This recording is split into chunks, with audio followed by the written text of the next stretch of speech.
Hello! Hello, apparition. Hello, Chi-chan. Goodbye, Anian. Hi! Oh my god! I am so happy to be doing this. Seriously, you have no idea how happy this makes me to do. I really honestly wish that Umineko never has to end. Seriously. I am just loving this. Oh my god. Last time we met a lot. Oh wait, the window is the wrong size again? Fucking hell. Okay, there we go. Back. Now it should be. Hello OA, hello PDI. Hello Eliomi. Oh my god, hopefully now it's back to normal. Jesus Christ. Is it working now? There we go. It finally caught up to you guys. Yeah, there is a significant latency, but I guess it's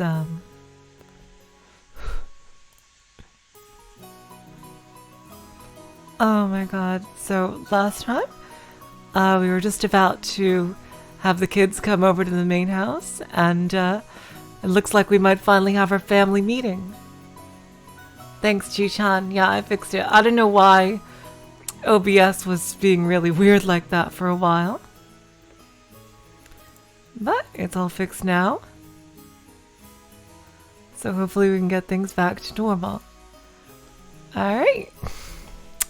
Oh my god, let's see if we can just have our family meeting. Met once again by the magnificent rose garden, we continued onward as the intimidating mansion of the Ushiromiya head family came into view. It had apparently been built shortly after the war, so you could feel the dignity of almost a half-century hanging about it. The building was gorgeous on the surface, but old as it was, equipment such as its AC and heating were apparently quite frail.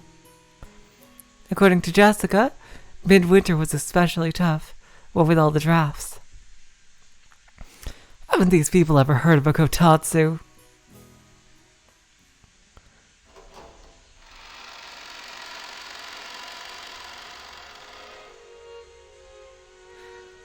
Oh, that music. Seriously, that music. Oh my god. As we entered the entrance hall, an aged servant greeted us. Now him I remembered.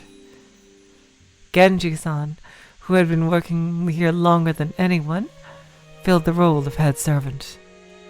Butler-sama, it has been quite some time since we last met. As our eyes met, he greeted me with a calm, composed voice. His bow wasn't as graceful or refined as Goda's, but despite its simplicity, it communicated his feelings very well. Genji-san! Genji-san, it really has been a while. You look well.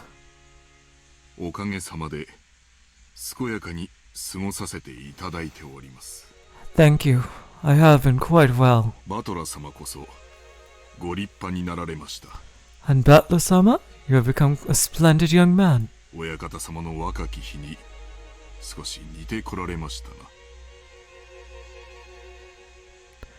You are beginning to resemble the master in his youth. Oh, thanks, apparition. Yeah, I will. I remember that thing.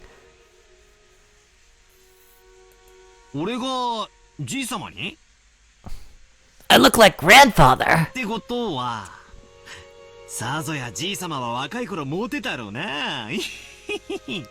Interesting. That's good to know. Okay, so Battler looks like the grandfather when he was younger. Guess that means grandfather was pretty popular with the ladies when he was young.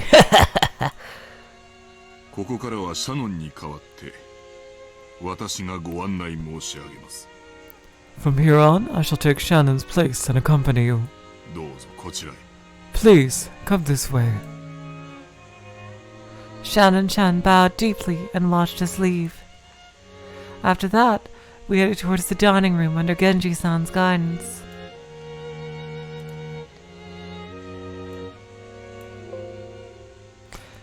Genji-san, just like Kumasawa-san, stood in stark contrast to us, young people who had grown beyond recognition over the last 6 years. His appearance was exactly the same as in my memories from 6 years ago. It was as though time had stopped since the last time we met. Thanks, Adian. Genji-san was an extremely quiet and diligent person. He was basically grandfather's close aide or caregiver. And you might even call him grandfather's companion of many years. In fact, it seems he was by grandfather's side even more often than my late grandmother was. Interesting. That's an interesting implication. That is a very interesting implication. According to Jessica, grandfather trusted him more than any of his blood relatives. But I wonder how long he served.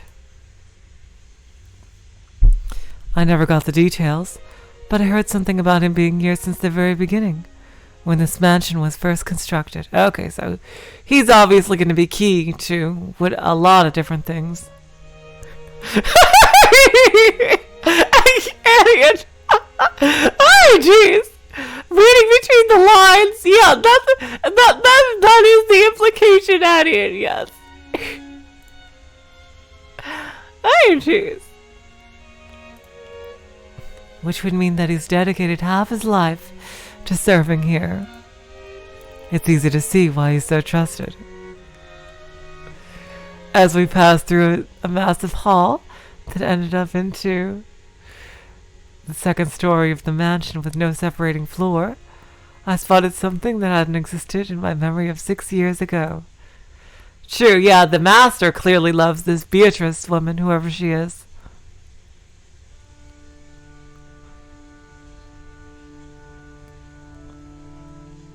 This is probably her.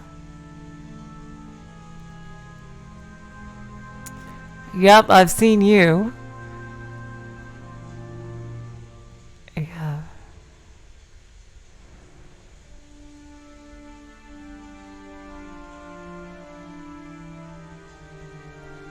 Look at that shot.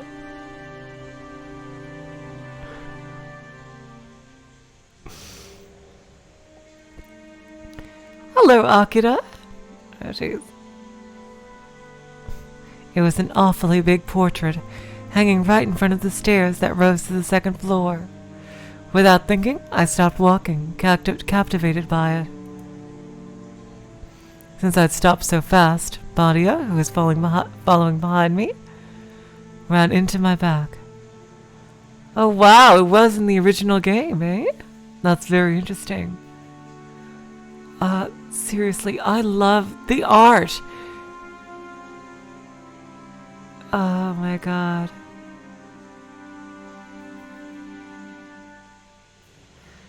Oh yeah, jeez.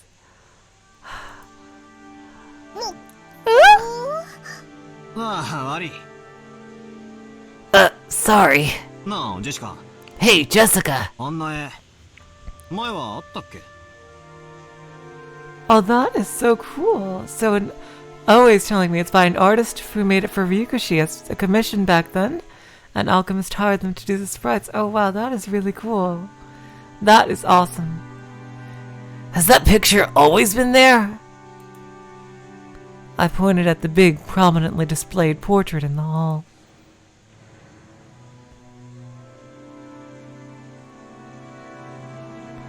Everyone else stopped too. Oh, right. When you last came here, that hadn't been hung yet, had it? When was it again? Hello, Nagels?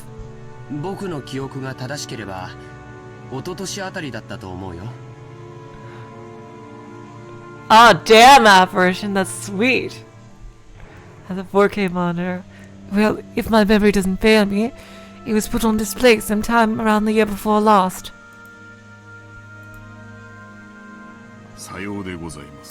You are correct, sir. Interesting. So this is very recent that he's putting up all these pictures of this woman who is probably Beatrice.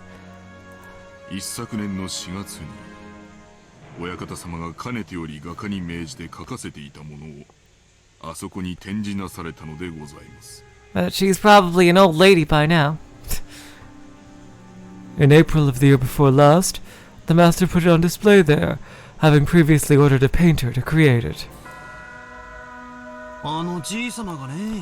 Grandfather did that? So he paid to have it painted just for him, huh? The portrait suited this western mansion, and that woman in the elegant dress gave off a sense of refinement. I couldn't have guessed her age, but her sharp eyes and the strong will she seemed to possess made her look youthful.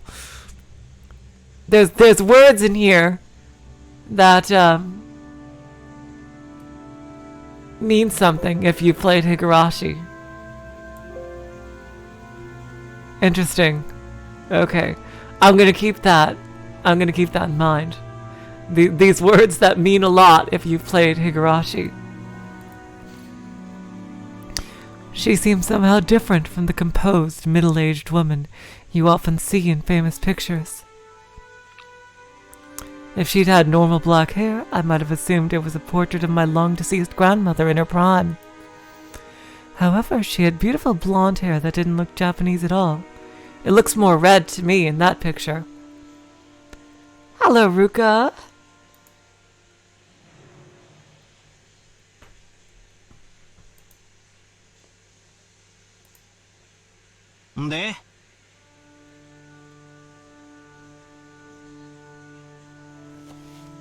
Hints? What do you mean hints? Oh, jeez. I'm not into anything. I don't know what you're talking about. It only means something if you've completed Higurashi. If before that it wouldn't be a clue to anything.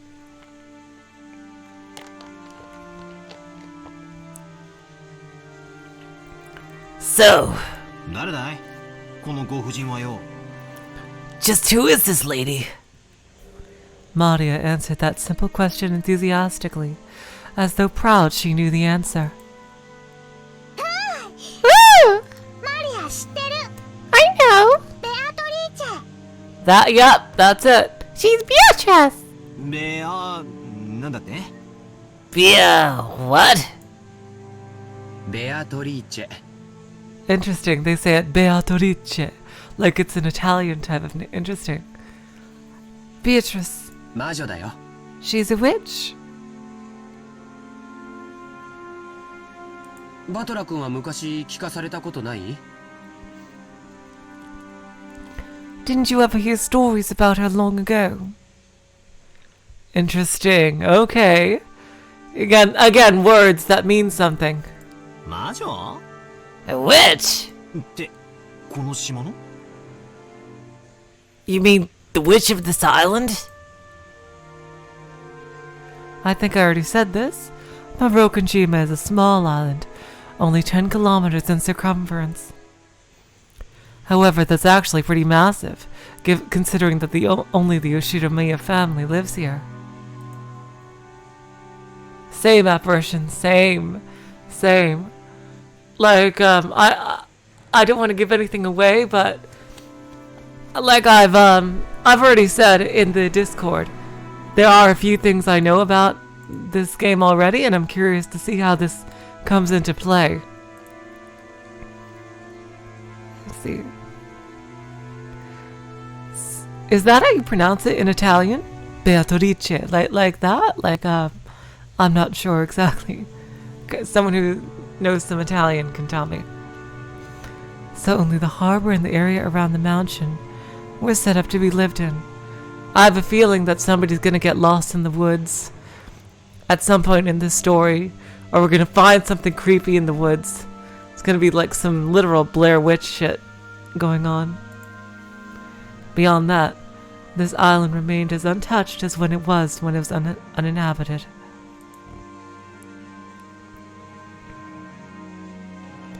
Oh, I didn't know that version. That's cool. Thanks. I was wondering that.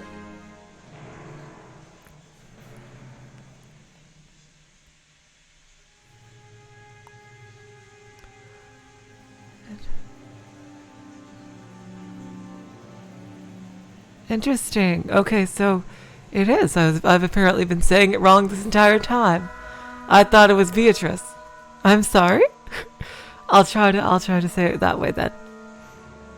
The vast and empty forest had absolutely no lights, phones, or people passing through. To understand how dangerous that is, you need to forget your common sense as a city dweller. After all, if you happen to fall down a hole in the depths of the forest and sprain your ankle, no one would come save you, no matter how much you cried or screamed.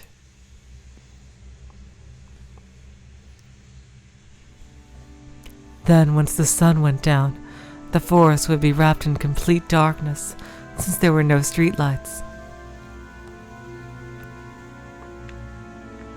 And since there were no signs, it'd be easy to get lost and confused, losing your sense of direction inside that dark forest.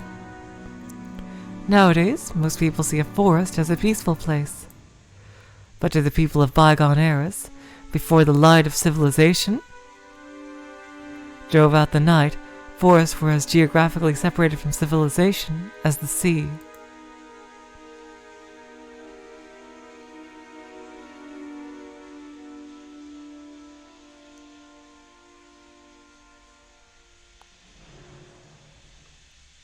Okay, so Beatrice is okay to say, okay, or Beatrice, yeah, both of them, Annie and yeah. Okay, I'll say whichever one is less awkward for me to say, because Beatrice, like, yeah, that's a lot of syllables. Jeez, I'll just say it because I've already kind of internalized that as Beatrice. That's a name that is often referred to in conjunction with Umineko. It's something unavoidable. But I'm curious to see how much we learned about her. There were oceans above the ground. Fishermen who got into the ocean are putting their lives at risk, despite their technical knowledge. In the same way, hunters who got into the forest are in danger, despite having specialized knowledge of their own. If children were to go and play in such a dangerous forest, something terrible might happen.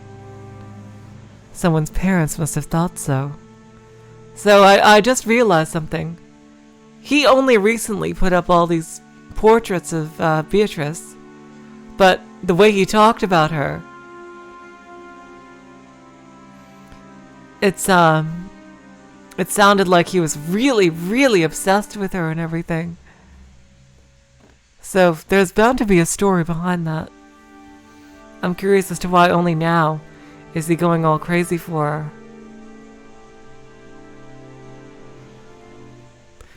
Someone's parents must have thought so. Maybe grandmother first said it, or maybe it was grandfather himself. Or perhaps the story's been passed down in this island since ancient times. Oh, you guys!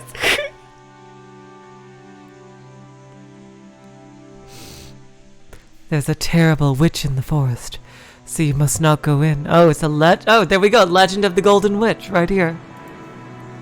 I always thought, it's funny because I always thought her hair looked red, more red than blonde.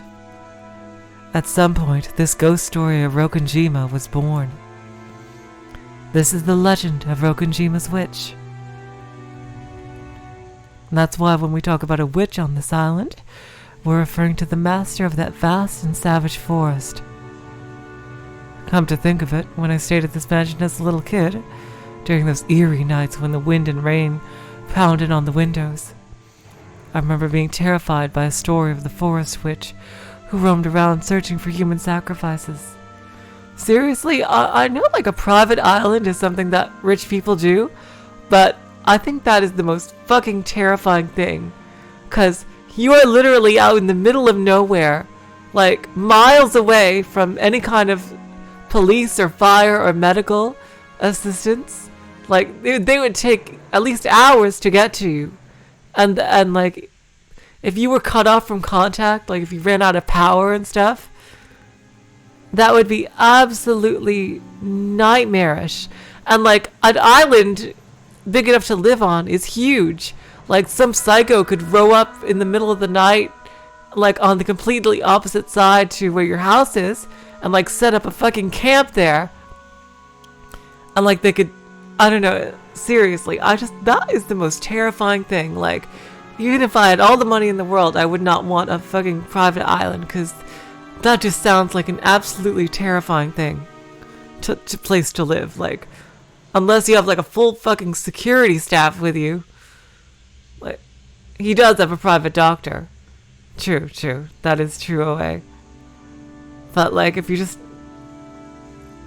like, it just seems like to be cut off from God damn it, Chi-chan! To be cut off from civilization so completely.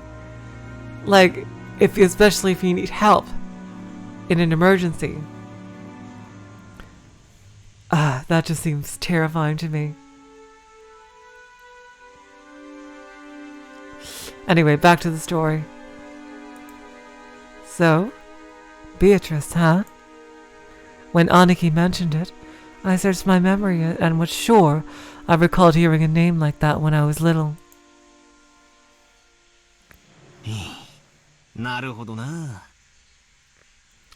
I see. しかし、あの魔女伝説の魔女にベアトリーチェなんておしゃれな名前がついてたとは、とんと忘れてたぜ。Still, I totally forgot that the witch in the legend had an elegant name like Beatrice. じいさまめ。孫たちが信じないもんだから、わざわざ絵に描きやがったか。Well, I know that, Akira. But I'm saying, like, rich people in real life actually do have private islands. So, it's like, I just can't fathom that, ever doing that myself. Jeez. So did grandfather go out of his way to have a portrait made? Just because we grandchildren didn't believe the story? She's the witch from grandfather's delusions.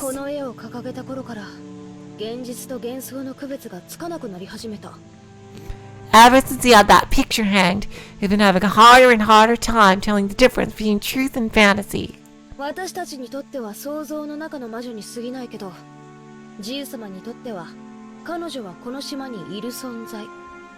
Mr. 250 playthrough? I haven't seen that, Ji-chan. I don't know what that is. To us, she's just a witch that exists in grandfather's mind. But to him, She's a being that exists on this. That's a Higurashi reference, right there. To have quote unquote exists in quotes like that. Yeah, right there. Exists in quotes.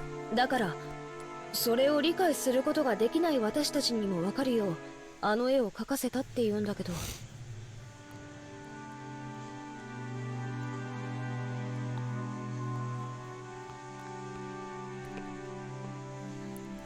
He says that he had the painting made because the rest of us would be incapable of understanding otherwise. I see.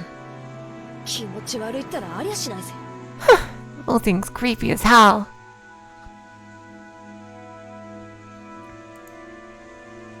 お嬢様 Milady, 親方様にとっては大切な肖像画です this portrait is precious to the master. 親方様の前でそのようにおっしゃられることがございませんよ固くお願い申し上げます Goddamn pauses. I beg of you, do not say such things in front of him. 分かってるぜ。 I know. 頼まれても言わねえよ。 Even if he didn't tell me, I'd never do something like that. Jessica glanced at the portrait with an irritated gaze before turning away. 行こうよ。 Let's go. 食堂にみんなを待たせてるよ。 We're making everyone wait in the dining room.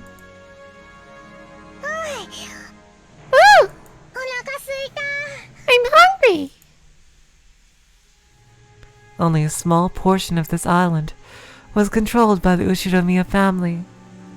All of the lawless remainder was the domain of the witch Beatrice. You might even call her the true ruler of Rokonjima. I felt a faint revival of that unsettling sense of misfortune, which I'd felt when I learned of the tutelary god's shrine being struck by lightning and I remembered that Kumasawa-san tried to tell an ominous story about Rokonjima before Jessica stopped her. I don't know what she was planning to tell us about this island, but I do know one thing. It isn't the Ushinomiya family that rules Rokonjima. It's the witch, Beatrice. That's right. After all, this is the witch's island. Okay, so I know who the witch is supposed to be the equivalent of in Higurashi. Right there. Complete with the exists, quote unquote. Alright, before we move on, just 1 second. Let's check out his profile. Servant Genji, the leader of the servants who work for the Ushinomiya family. Yep, there's all our servants right here. He has served Kinzo longer than any other, and is the person most trusted by the old man. Since he serves Kinzo directly, Kraus and Natsuhi think of him as being a spy for Kinzo.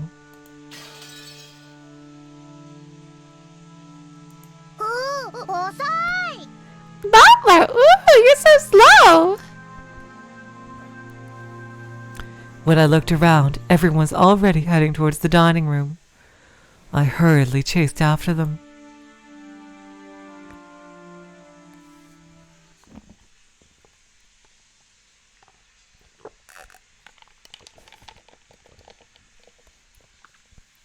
Just taking a sip of my Diet Vanilla Coke. I love that there's no calories, but it's still vanilla. See, we walked up to the huge double doors that led up to the dining room. Genji-san knocked. I have brought the children. Please pardon the intrusion. The doors were opened, and we were invited inside. I remember that sound effect every time you opened the game. The dining room, which looked exactly like you'd imagine a rich person's dining room to be, had a super long table that was obviously positioned with no purpose other than to make the guests conscious of their rank. Our parents were already sitting in accordance with that ordering.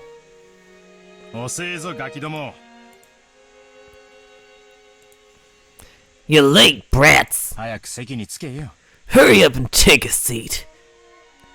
The old bastard pressed us to sit. Yeah, no, I wish. Yeah, sponsored by Diet Vanilla Coke. The only gaps in that group of people were the spots we were supposed to sit, which only made us feel our tardiness all the more.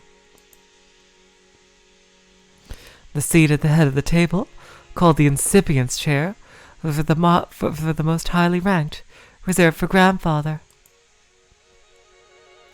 It was still empty. He probably wanted to show up last for dramatic effect. From the perspective of someone facing the incipient's chair head-on, the seating order went from left to right, with the lower-ranking seats progressing in rows of 2, further away from it.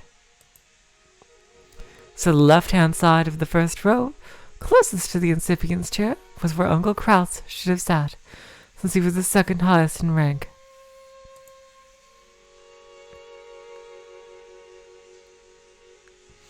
It looked like he hadn't arrived yet, so that seat was empty. Across from his chair, on the right side of the first row, sat the eldest daughter of the family, Aunt Eva, who was the third highest in rank. The left-hand side of the second row was for the fourth highest in the rank. There sat my damn dad, Rudolph, the third of the siblings.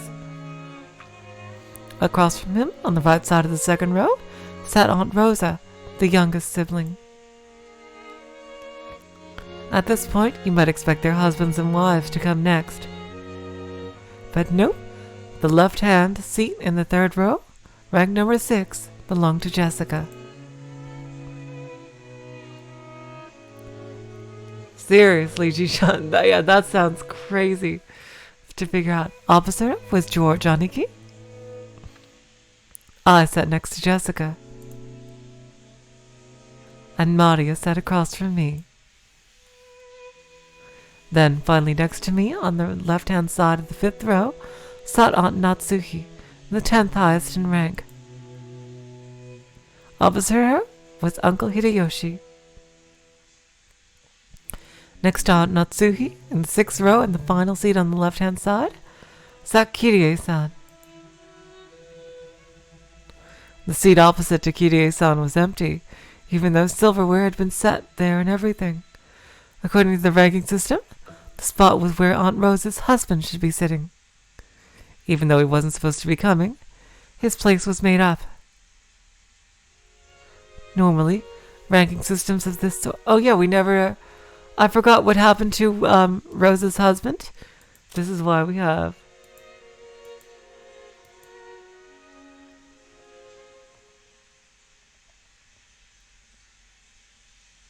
This is why we have profiles here. I think her husband died, right?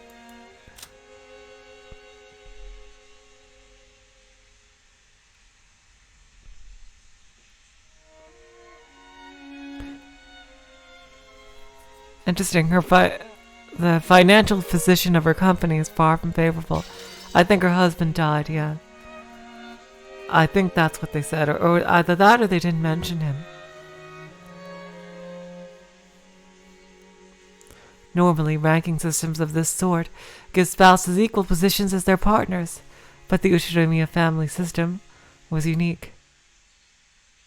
Maybe it's a remnant of male chauvinism. If you start with the assumption that a woman's womb is just something to be borrowed. Oh, he ran out! Oh, wow, jeez. Okay, so he left her. Then the children of the direct descendant would come first, directly followed by the grandchildren. Okay, you don't think they mentioned him, Akia? Okay, good. I was worried, because, like, did I forget what they said about him? Okay. Thanks, Annie and OA. Thanks. In other words, spouses have no blood ties, and therefore placed at the end of the line. Yeah, Battler's mother, I knew she died, but I was wondering if they had ever talked about Rose's husband. It's terrible, but by this system, my grandmother would be ranked even lower than me if she were still alive. In their youth, they obey their father, and after they get married, their husband, after aging, their children. There's the old saying, women have no home in any realm. Oof, jeez. Long ago, when I was still incapable of figuring all this out, I thought it was so great that we could chat in our little groups. Adult siblings with adult sibling, and cousins with cousins. However, now that I can re-examine the seating order after growing up a bit, it stirs some very complicated feelings in me. Aunt Natsuhi, who was married to the eldest son and was the de facto number 2 in managing this family, sat to my right.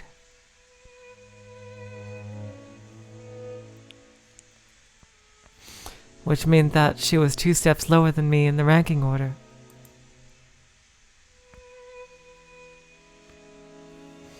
It was hard to imagine what might be going on inside her heart. That's why I made a small apologetic gesture toward her before sitting down. お久しぶりですね、バトラ君。Nice to see you, Butler-kun. ずいぶん背が伸びましたね。You've grown quite tall, haven't you? はい。 I think that's the voice I'll probably use for Natsuhi, since considering she's supposed to be older anyway, so. Oh, yeah. 食ったり食べたり食事したりしてたらいつの間にかこんな身長に。 6 long years of eating well, sampling various cuisines, and deriving sustenance from Mother Earth's bountiful gifts. Hard work, but I pulled through. Jeez, you're right away. Complex feelings. Jeez. さすが男の子ね。 Going just like a boy, I see. 身長はいくつくらいあるの？ How tall are you now? 180かな。 I guess about 180 centimeters. つうかおばさん、そこは食べてばっかりじゃねえかって突っ込んでくださいよ。 But Aunt Natsuhi, that's what you're supposed to say. Heck, sounds like all you did was eat. Huh? ごめんなさいね。 I'm sorry. After a short pause, she did laugh with me, but it seemed she couldn't quite figure out what she was supposed to be laughing at. This woman is Aunt Natsuhi, and she finally gets a profile. She's the wife of the eldest son of the family, meaning she's my father's older brother's wife. Is it simpler if I just call her Jessica's mother?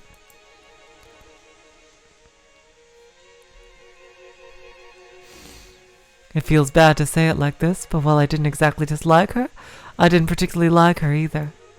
She seems quite strict, so I could see why a child would be wary of her.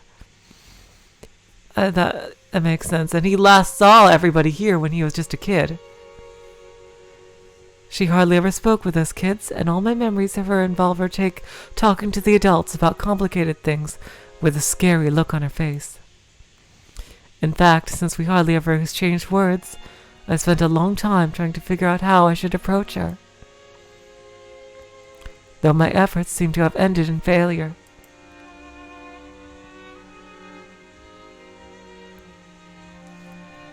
She seems really stressed out, I guess, based on this scene from earlier. I just want to check out her profile, now that we finally got it in. Ushidamiya Natsuhi, Krause's wife. We haven't met Krause yet.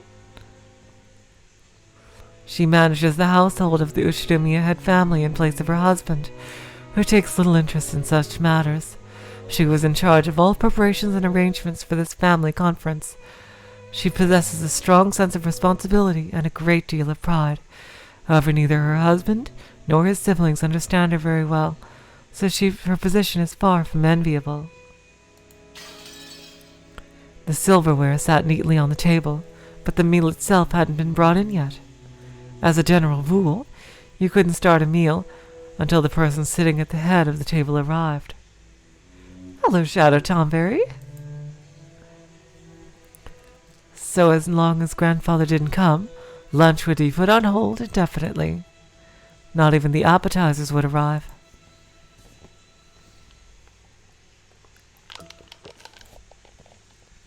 Simply put, the silence in this room was caused by our parents enduring their hunger, while they waited for Grandfather to arrive.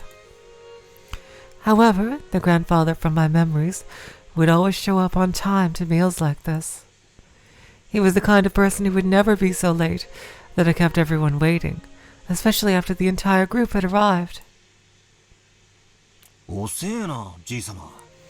Grandfather's pretty late. I have a feeling about him.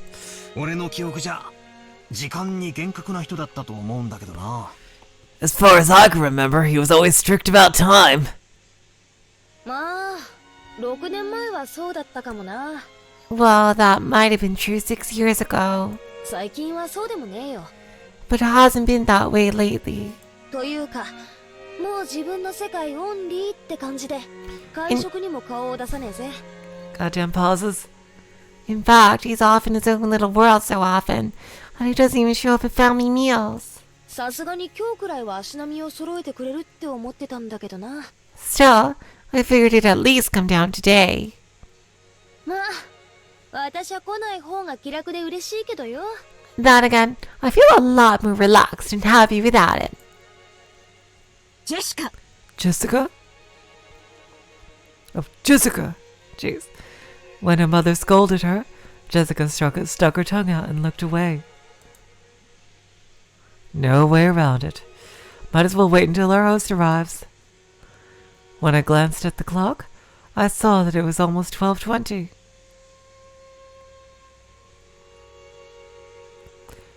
I have a feeling... Oh, okay, there he is. Ushidamiya Kinzo, the aged family head of the Ushidamiya head family.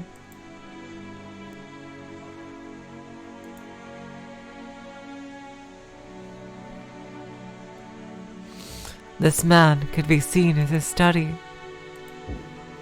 The clock had already passed noon, but he didn't even attempt to rise from his seat. With his spectacles on, he built up a growing pile of books with elaborate bindings, which he then read intently. You couldn't really say that he was having too much fun to stop. Rather, He filled the room with a sense of impatience, or perhaps a sense of impending danger, as though every second wasted was a tragedy.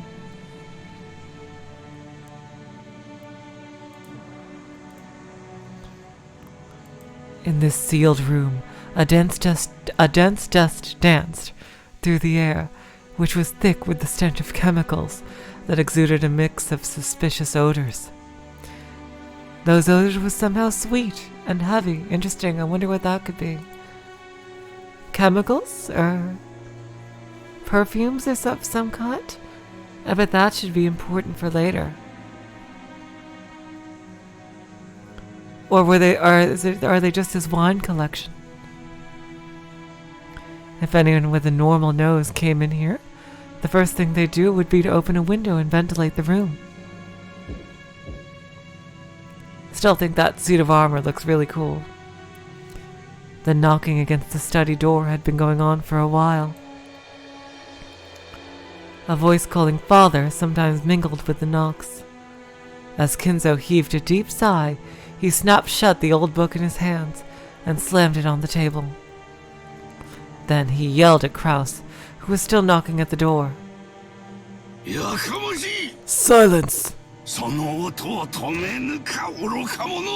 Enough with that racket, you fool! Who told you that? That wasn't the voice I used for him. Who told you the door would be open if you knocked? Crucify the imbecile. Do you wish to suffer the same fate? Okay, now Kraus. Let's see. Father. I think I'll use the voice that I just accidentally used for Kinzo. This is the day of the family conference, which happens only once a year, is it not? Everyone's... I gotta feel this out. You know, I haven't even seen what he looks like yet. I'll use this until I can get a better idea of his character. Everyone's gathered down below. Please come out. Kraus called out to his father through the door. Kinzo always shut himself up in the study, hating it when nearly anyone, even his family, entered the room. For that reason, Kraus had no choice but to call him from the corridor like this. Molest me not.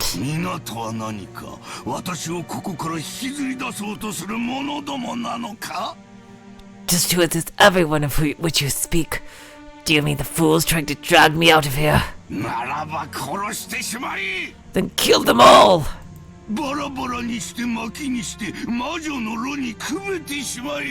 Jesus fucking Christ. You have zero chill, don't you, Kinzo? Jeez. Tear them apart, use their bodies for firewood, feed them into the witch's hearth.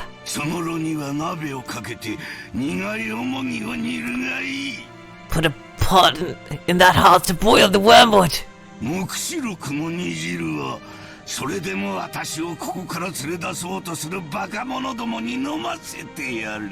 Force the imbeciles that dare try to lure me out of here to drink the broth of the apocalypse. They will soak their dregs in liquor. Where is Genji? Call for Genji.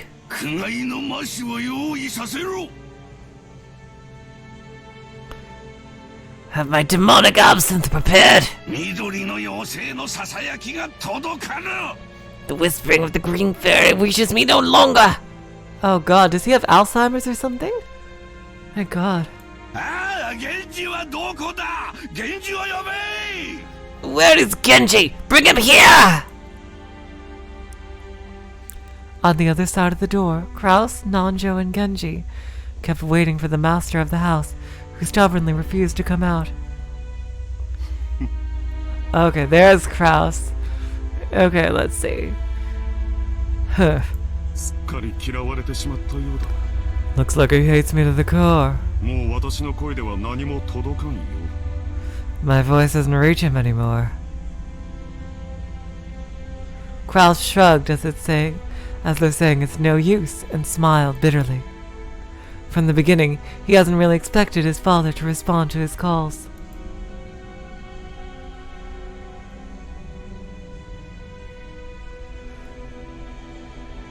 However, since it was the duty of the eldest son, he had tried as a formality. Kinzo-san. Kinzo-san. あんたの顔を見に息子や娘や孫たちが来てるんじゃないか。 Your sons, daughters, and grandchildren have come to see you, have they not?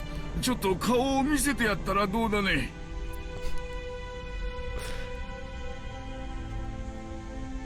Huh? Hitchy. Could you just let them see your face, if only for a short while? Everyone's going, oh! Is that his catchphrase? うるさい黙れ。 Shut up, be silent! 私に意見するというか南條。 You dare to admonish me, Nanjo! 貴様など呼んではおらぬ。私は源氏を呼べと言ったのだ。 Never told anyone to get you. I told them to get Genji. さあ急げ。すぐに呼べ。 Now call for him immediately. 時間は常に有限だ。人たちはすでにラッパを構えているぞ。なぜにそれがわからぬか愚かな羊どもめ。 Time is short, and the apostles are already readying their trumpets. So why can't you foolish sheep understand? Okay, he feels like he's gonna die. It seems like, judging from that phrasing, he's sensing his death. Oh, it's the name of an emote. Thank you, PDI. Ah! It's probably Krause's emote. I gotta work on a voice for Krause and see more of his character. I have a feeling he's very smarmy, judging from that sprite. He looks a lot like his brother. Kinzo slammed an old heavy book against the table over and over. That racket clearly expressed his great displeasure. Kinzo put his spectacles down and flew up from his chair. He spread all his arms wide open, as if to sing to a packed opera house, as if appealing to someone, and yelled. なぜだ。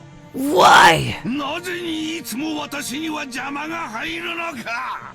Why is there always something in my way? すべてを捨てよう。すべてを捧げよう。その見返りに私は一つしか求めないというのに。 I would throw it all away. I would offer up everything, and there was only one thing I ask in repayment. ああ、ベアトリーチェ。お前の微笑みをもう一度見られるならば、私は世界中から美少を奪い取り、すべてをお前に捧げよう。 Oh God, he really loves her, doesn't he? Oh God, I keep thinking like, is Beatrice? Beatrice can't be the grandmother's name, because Beatrice must be like a girl he loved when he was younger, and like he's in his old age, he might be like, you know, mistaking something she said or something, and oh God, he's probably just remembering her, because he doesn't seem like he's completely got everything all together. He's probably just like, his memories are probably getting mixed up. Oh God. Oh, Beatrice, if I could see your smile but one more time, I would plunder the smiles of the earth and offer them all up to you. おお、イナゴの軍団長たちよ。世界中から美少を刈り取り収穫せ。Oh God, is he dying? Oh, commanders of the Legion of Locusts, reap the smiles of the earth! すべてが汚らわしい。すべてが煩わしい。Everything is filthy, everything is irksome! なぜこの貴重な一日に私は邪魔を受けねばならぬのか。 Why must I suffer this impediment on this most precious of days?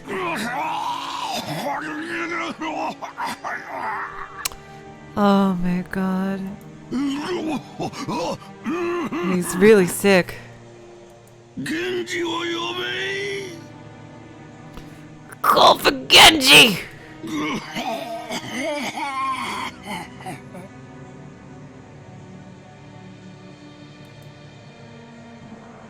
何を怒鳴ってるのかもさっぱりだ。 Yeah, that's the voice I kind of expected him to have based on the sprite. Now I could hear. Oh my god. I feel really sorry for Kinzo. Oh my god. I bet it's a girl that he... Beatrice sounds like a girl that he fell in love with when he was younger, but never met again, really. And he just the memory of her. And he eventually went away and married the grandmother, but he just is remembering her now in his final days. And just wants to recapture that part of his youth. It's just sticking out of it in his mind for some reason, I bet. And he probably made up the legend of Beatrice just because he remembered her. And he just loved her so much, I bet. Or rather, he was infatuated. Maybe he didn't know her all that well. I don't know. Maybe he did, and he really did love her, but something happened to her in the past. Either way, it looks like he had some kind of tragic relationship with her that didn't work out in the end. In the past. I have no idea what he's yelling about. He's probably lost his mind by now. Kraus-san.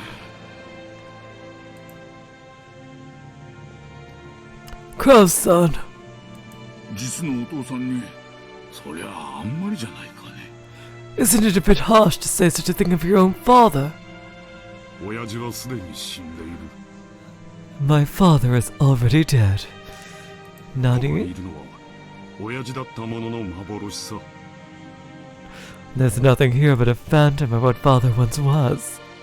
いずれにせよ本人にここを出る意思がない以上どうにもならんね。 At any rate, as long as he has no intention of coming out, there's nothing we can do. 金蔵さん。 Kinzo-san. Choking coughs continued to pour from the study. 私は下に戻る。 I'm going back downstairs. ゴーダの自慢のランチをこれ以上無駄に冷ましてしまうことはない。 It would be a waste to let the fruits of Goda's prized cooking talent get any colder. 親類たちにとって当家での数少ない楽しみだろうからな。 It's one of the few things our relatives can look forward to when they come to this house. Kraus spun around. He looked at his watch, mumbling and acting as though he had wasted time, doing something he knew would be in vain. 源氏さん、 Genji-san, 親父殿がお呼びだ。 father is calling for 相 you. 手を頼む。 Keeping company? かしこまりました。 Certainly.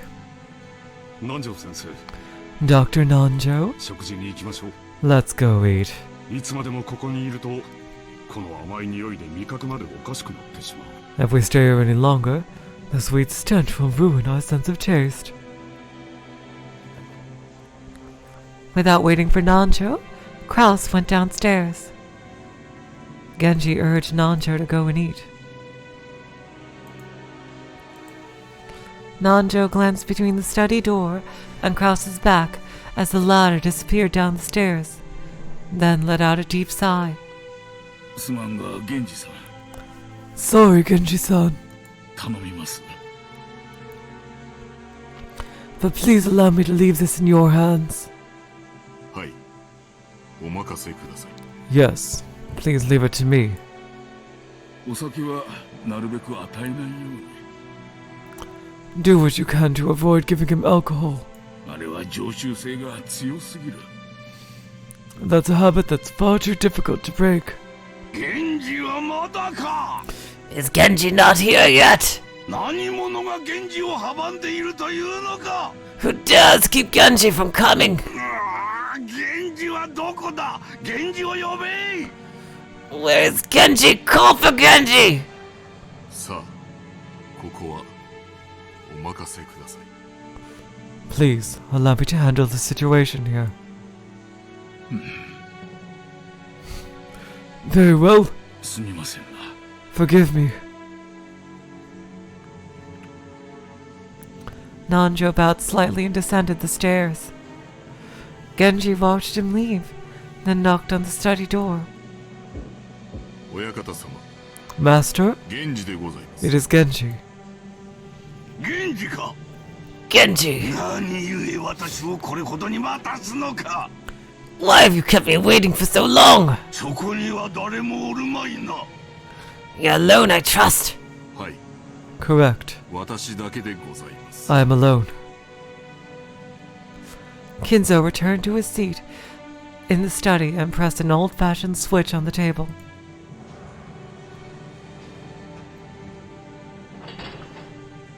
Interesting. Okay. Oh, he's unlocking the door. Okay. Damn, that's a pretty interesting system right there.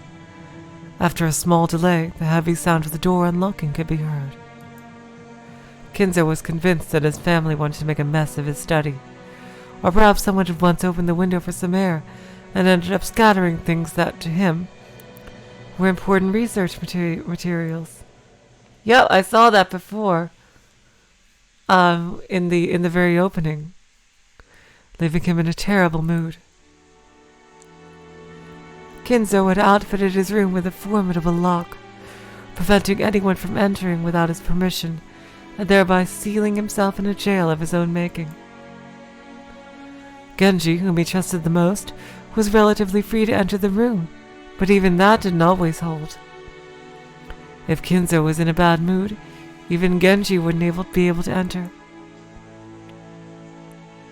Anyone else would be limited to holding a conversation through the door, unable even to see Kinzo's face. And most of the time, what they got could hardly be called a conversation. However, this didn't trouble the rest of the family much. After all, it wasn't worth the effort to disturb this aging family head, who was impossible to please and always stayed shut away, immersed in his research. Taking advantage of his refusal to leave his room, they supported his isolation, putting his care entirely into the hands of the servants. 源氏、いつものやつを頼む。 Genji, my usual. 私は忙しい。 I'm busy. はい、 Yes, sir. Genji headed to a corner of the study. There, suspicious-looking bottles boasting venomous colors were on display. They were actually liquor, but considering the shady atmosphere of this room, one may easily suspect them of being some ghastly poison. Inside the study, the mysterious collection of books gathered by Kinzo had grown into a mountain. They were bizarre, ancient, or banned books, all of them either forbidden, cursed, or sealed. But if you tried to call them old books, Kinzo would fly into a rage and say, Call them grimoires! Interesting. So he's all into the occult here. There were also many mysterious objects that presumably held some meaning with regards to black magic. Well, he looks like a wizard, that's for sure. He dresses like a wizard. Like candles suspiciously melted and molded into strange shapes. The constellations drawn on the certain celestial globe contain quite a few shapes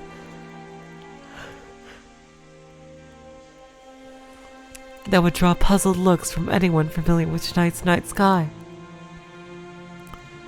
The carelessly strewn about books contain many illustrations, all of them of a religious or mysterious nature, including some depicting demonically grotesque subjects, or bizarre diagrams of various magic circles.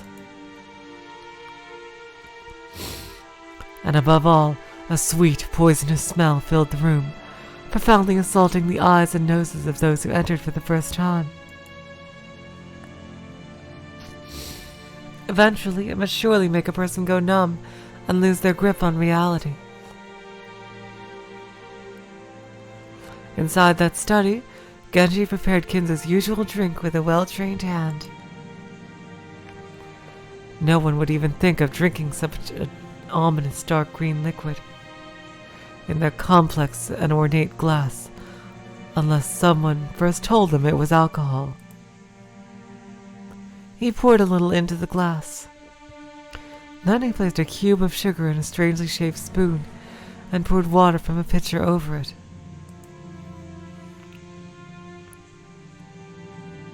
Strangely, when the transparent water was poured, the dark green liquid turned into a cloudy white. It was a strange optical illusion, as though the water had caused a chemical reaction and made the drink become even more unrecognizable as liquor. Then Genji added original flavors Kinzo loved, fine-tuning its taste. There was no recipe. Its success was measured only by Kinzo's mood swings when he drank it, and it had taken Genji many decades to learn how to do it right. Jesus Christ.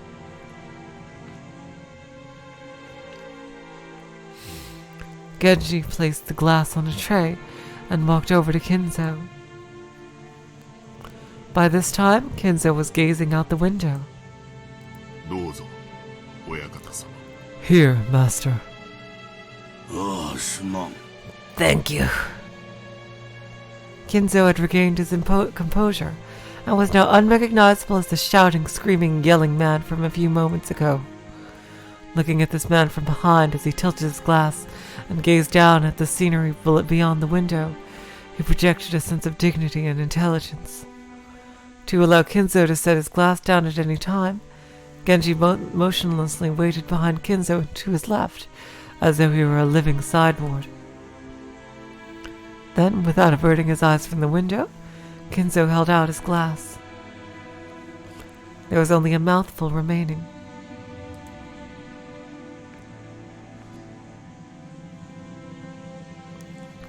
It was...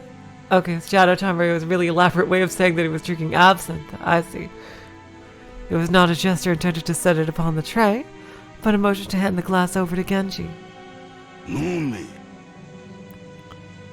Drink, 我が友よ。 my friend. もったいないお言葉です。 Your words are too kind for me. 私とお前の中に儀礼はいらぬ。 No need for ceremony between us. 飲め。 Drink, 友よ。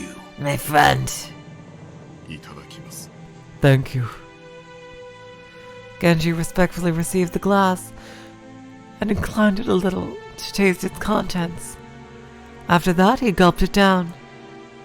お前が作るのを真似ているのだが、どうにも同じ味が出ぬ。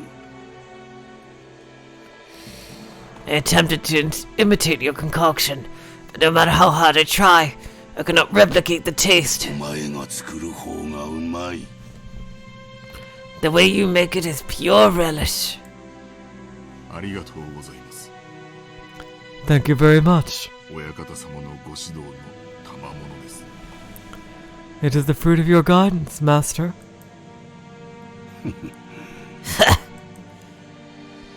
Kinzo smiled at his loyal subject, who refused to put aside rank even when asked to. However, he was not making fun of him.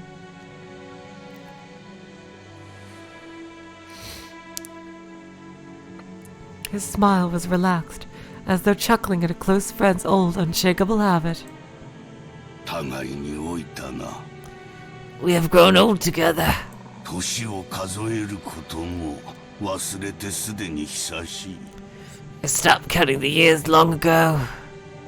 今日まで過ごすことをお許しいただけたのも、すべて親方様のおかげでございます。 It is entirely thanks to you, master, that I've been able to live like this until today. Kinzo gave a faint smile, as if to say he didn't need any flattery. 今日まで本当によく私に仕えてくれた。Until now, you have served me exceedingly well. 息子たちは誰もが私を変人呼ばわりした。 My sons call me eccentric. 大勢いた使用人も皆私を恐れてやめていった。 The servants that once many have all quit in fear of me. お前だけが今でも私に仕えてくれる。 Only you serve me even now. もったいないお言葉です。 Your words are more than I deserve. 私の余命もそう長くはあるまい。 My life will not last much longer. 息子たちは私の遺産がいつ転がり込んでくるかをうろうろ待つハゲタカばかりだ。 My sons are vultures, lazily waiting for my inheritance to fall into their hands. クラウスの愚か者は金を湯水のように使い、1枚の金貨を売るのに2枚の金貨を捨てておる。 Grouse is a fool who squanders money like water, who throws away 2 gold coins to obtain 1. それで金を稼げたなどと妄言を。 And then he has the gall to claim that he's earned money. Okay, OA. Yeah, I mean, you can see when you come back. Thank you so much for coming, OA. I really appreciate it. エヴァは金の亡者だ。あやつは私を鶏か何かだと思っておる。 Eva is a slave to money, who thinks of me as a mere chicken. 死んだらガラにして出汁まで取る気だ。 When I die, she plans to use my bones as a broth. ルドルフの間抜けは女遊びばかり。 That dunce Rudolph just wants to fool around with women. ローザはどこの馬の骨ともわからん男の赤ん坊など産みおって。 Rosa bore the baby of a man who came from nowhere, and about whom we know nothing. ジェシカは無能で無学だ。 Jessica is incompetent and uneducated. Oh, that's harsh. I don't think she's a bad person. ジョージには男としての器がない。 George has none of what it takes to be a man. Hey, don't you dare make fun of George. バトラーは後宮家の栄誉を自ら捨ておった愚か者だ。 Battler is a fool who threw away the honor of the Ushinomiya family. アリアなど見るのも汚らわしい。 Hey! Fuck you. What? Fuck you. She's a freaking baby. How dare you? She's your fucking granddaughter, for Christ's sakes. My God. And Maria is obscene to the eye. なぜだ、なぜに後宮の血はこうも無能なのか。 Why is the Ushinomiya blood so incompetent? I'm sorry, Akira. I'm sorry. 私の築き上げた栄光を受け継ぐにふさわしい者はおらんのか。 Is there no one worthy to inherit the glory I built? ああ、わかっておるとも。これがベアトリーチェの呪いであることもわかっておる。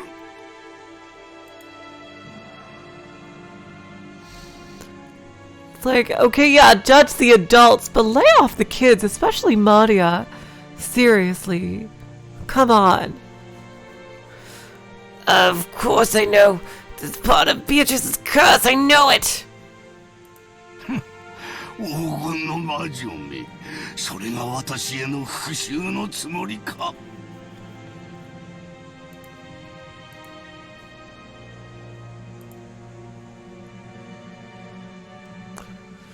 You golden witch.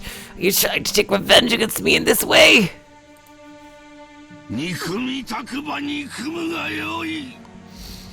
If you want to hate me, then do so. 逃げたければ逃げるがよい。 If you want to run away, then run. 逃がさぬ、逃がさぬ、逃がさぬ、逃がさぬわ。 I won't let you go. I won't let you go. I won't let you go. I won't let you go. お前は私のものだ。 You belong to me. 常に私の腕の中でなくてはならん。 You must always be in my arms. 私の生涯のすべてなのだ。for all my life. 我が鳥かごにて永遠に私に Oh 私 my だ God. けにささや Hey, き I 続ける was のだ I was right. Oh wow, jeez. You will stay in my birdcage for all eternity, whispering only to me. ベアトリーチェ See, I told you. I knew he loved Beatrice. I knew it. Beatrice! なぜに微笑み返してはくれぬ I knew he loved her. I bet she was. Look at. He's like a really rich man who's probably obtained everything he's ever wanted in his entire life. Except this woman, Beatrice, who he probably knew when he was young, to smile at him. And he's probably obsessed now in his final days with this one thing that he couldn't achieve. I really think that's I think that's what's going on here.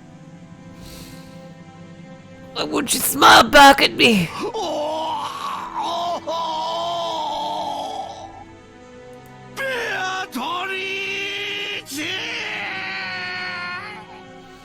Oh god. Beatrice!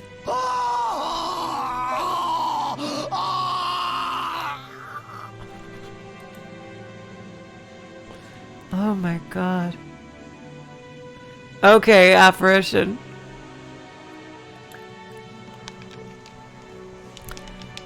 Is he gonna die? Oh god. After howling, Kinzo choked once again. Genji set the tray and glass down and rubbed his master's back. Genji's facial expression did not change. It was always like this. It looks like he's gonna die.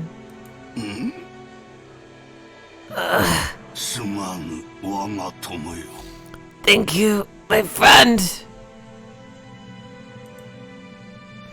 When his seemingly deranged fit subsided, Kinzo... Oh my god, I see apparition, I see. Oh my god, jeez. Alright, I see. Kinzo regained his composure once again. It was like seeing two different people. A wild Kinzo and a composed Kinzo, living together in one body. And so, I have decided.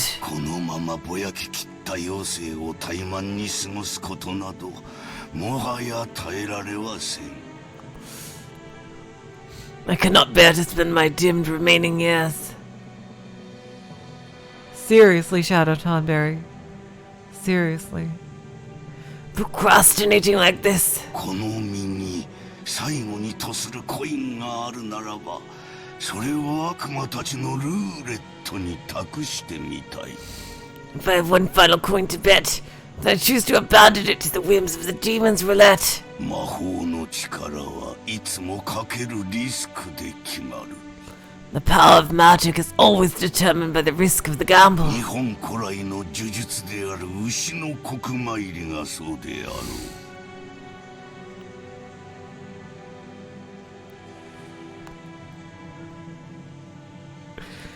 Like visiting a shrine at the hour of the ox in ancient Japanese sorcery, to nail a cursed doll to a tree. 7日間、儀式を目撃されてはならないというリスクを支払うからこそ、魔力が宿る。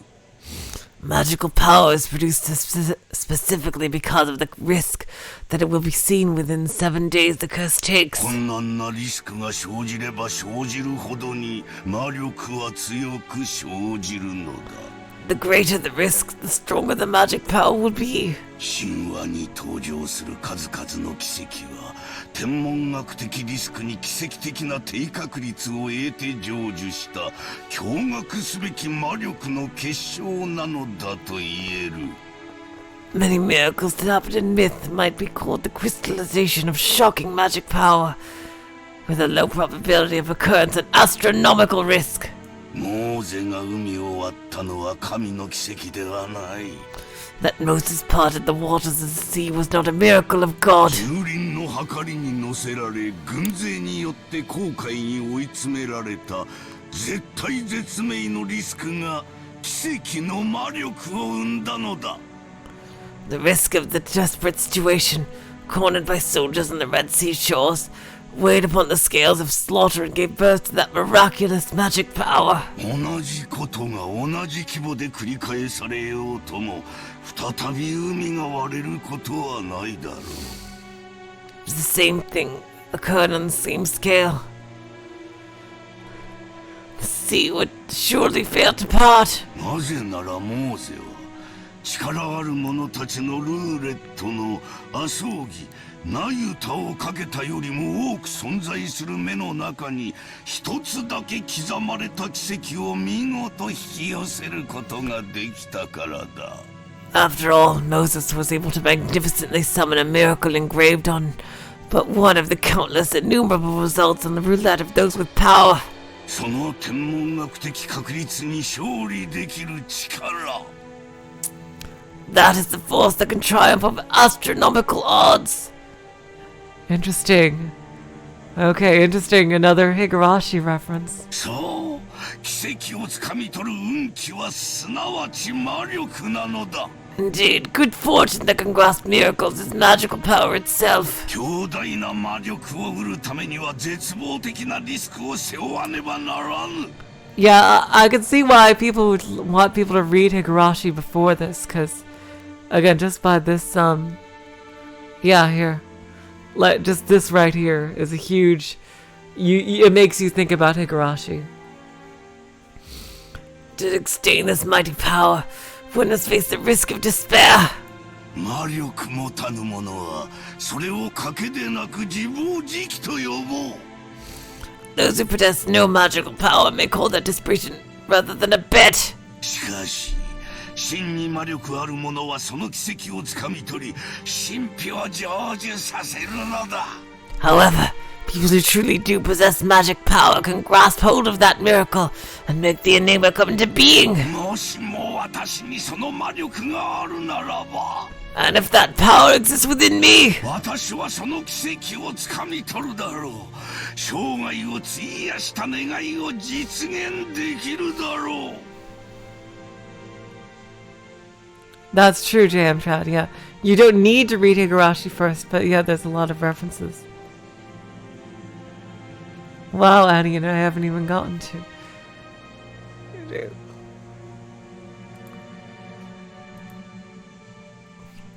I'll seize that miracle. I'll have a chance at making the wish I devoted my life towards come true. Kinzo looked up to the sky outside the window. He spread his arms as if appealing to someone up in the skies. もし If only, 私にその奇跡を手にする資格があったなら if only we were capable of grasping that miracle. おおベアトリーチェ Oh, ベアトリーチェ Beatrice. お前の愛くるしい笑顔をもう一度だけ見せてくれ。 Show me your lovely smile once more. どれほどの月日を経ようともお前の面影が消えることはない。 No matter how much time passes, your face does not vanish. ただお前の美少が見たい。それだけだ。 I just want to see your smile, that is all. お前から授かったものをすべて返そう。 Return everything you granted me. あの日からの栄光をすべてお前に返そう。 I return all the glory I've gained since that day. 富も名誉も黄金もいらぬ。 I don't need fortune, prestige, or gold. お前に授かったすべてを返そう。 I return everything you gave me. 私はただお前の美少が見たいだけなのだ。 I just want to see your smile. 五章だベアトリーチェ。 I beg you, Beatrice.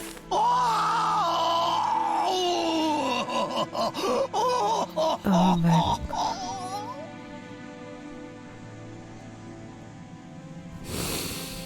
Oh my god. it's again with the whole thing about, it's interesting that he's kind of hypocritical in some ways if he truly believes that all of his success in business and whatever the family does came because of some magic thing Beatrice did. That he can't, and yet he still calls his own children incompetent when he himself believes his own success came from magical power. That's kind of hypocritical of him to think.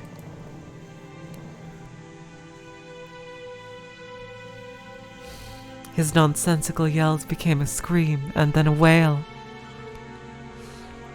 Kinzo slumped to the floor, tearing at it with both hands.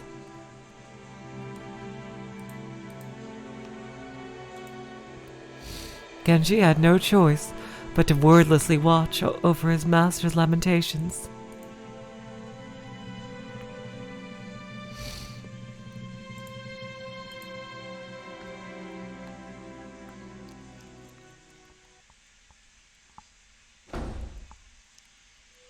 Yeah, Shokun.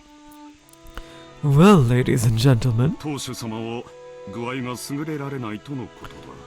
the family's health is not at its best. せっかくこうして1年ぶりの会合に集まってくれた諸君と昼食を共にできないことを非常に残念にしておられた。 Jeez, my throat! Apparition! Ah!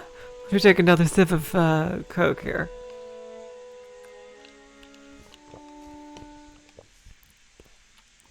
They seemed extremely sad not to be able to share lunch with you at all, now that you have gathered for this event that occurs but once a year. Goda, lunchを始めてくれ。 Goda, let's let the lunch begin. かしこまりました。それでは本日の昼食を始めさせていただきます。 Certainly, I shall begin today's luncheon. 南條先生、そんなにお父様のお具合は悪いの？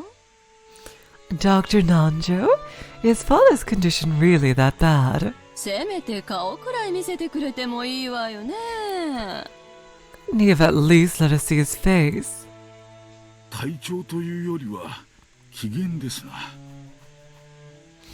It's more of a problem of mood than a physical condition. こればかりはつける薬がありませんので。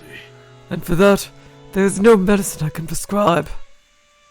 おいおい、機嫌ってまたかよ。そりゃないぜ。 Hey, we talk about his mood again? You gotta be kidding me. こっちとら、秋のクソ忙しい時期にスケジュール都合して、ご機嫌伺いに来てるんだ。We took the time out of our schedules during this damn busy autumn season just to come and find out how he's doing. それをよ。 And now it's... よかったじゃないか、ルドルフ。 I think you should be happy, Rudolph. ご機嫌は伺えたんだ。 You now know how he's doing. それとも不機嫌な親父殿を私に代わりお前が説得して連れてきてくれるのかね。 Or what? Would you rather take my place and try to persuade our ill-human father to come join us? まさかな。 Are you kidding? Rudolph shrugged. Apparently, though Rudolph was willing to be indignant at how self-centered his father was, he wasn't particularly disappointed to be spared a face-to-face meeting. 夕食までにはその機嫌治りそうなの？ Does it seem like his mood will improve before dinner? クロス兄さん。 Krausny-san. そんなことは知らんよ。 I have no idea. 親父殿に直接聞いてみるといい。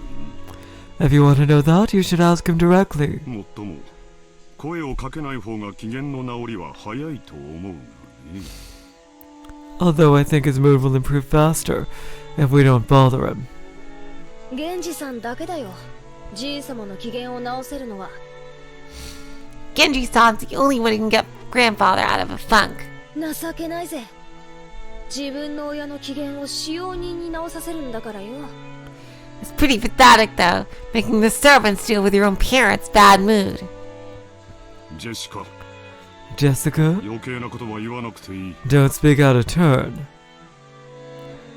She'd planned for her complaint to be heard only by her cousins, but it had reached even Krause's ears. Scolded, Jessica scowled and turned away, sulking. 機嫌がうんぬんってことは病状はそんな悪くないんじゃねえの？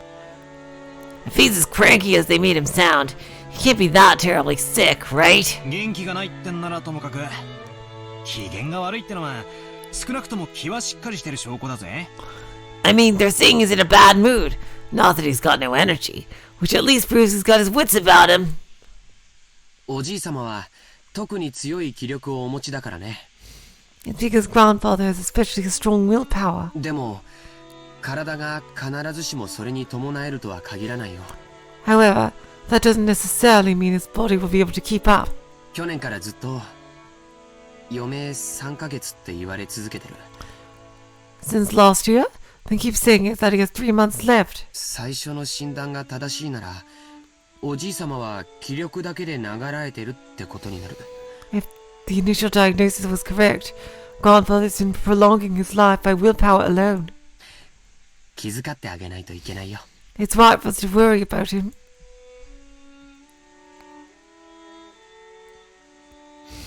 Lunch started with the family head seat, still empty. The man who should still be there sitting there had already grown old. And the brilliant glory which had rebuilt the Ushinomiya family in the span of a single lifetime was being forgotten. Rebuilt. Interesting, rebuilt. So they had been successful before, and then there was a great disaster. Okay, so I think I'm starting to get a picture here. So, apparently, maybe when Kinzo was young, the family was successful, and then something bad happened, like there was some kind of crash or something. Maybe something having to do with the war.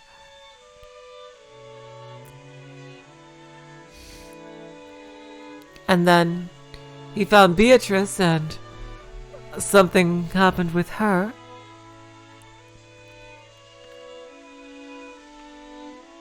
To basically may or may not have made him become a success again and rebuild his family. Even though they were beginning the meal with the seat still empty, no one felt that it was odd anymore.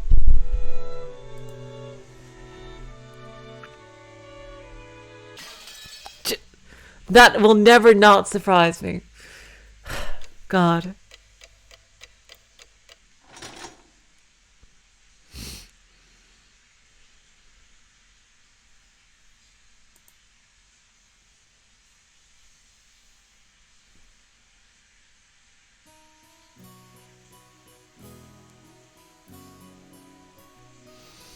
The Ushinomiya Family Conference was held once every year on the first weekend of October.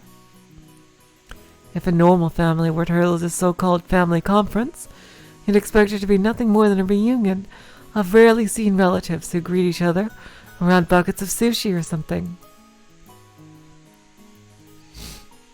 However, part of the family's great fortune had been lent out to grandfather's children, and no one in this family was considered an adult until they had met with success in business. So the meeting literally was a conference.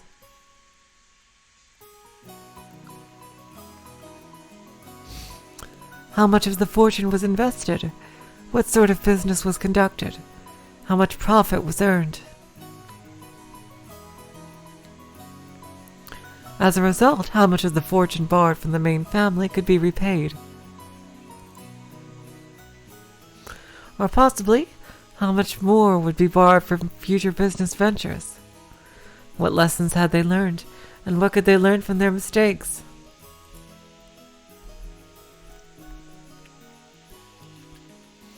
It seems that topics like these were discussed very seriously in the past.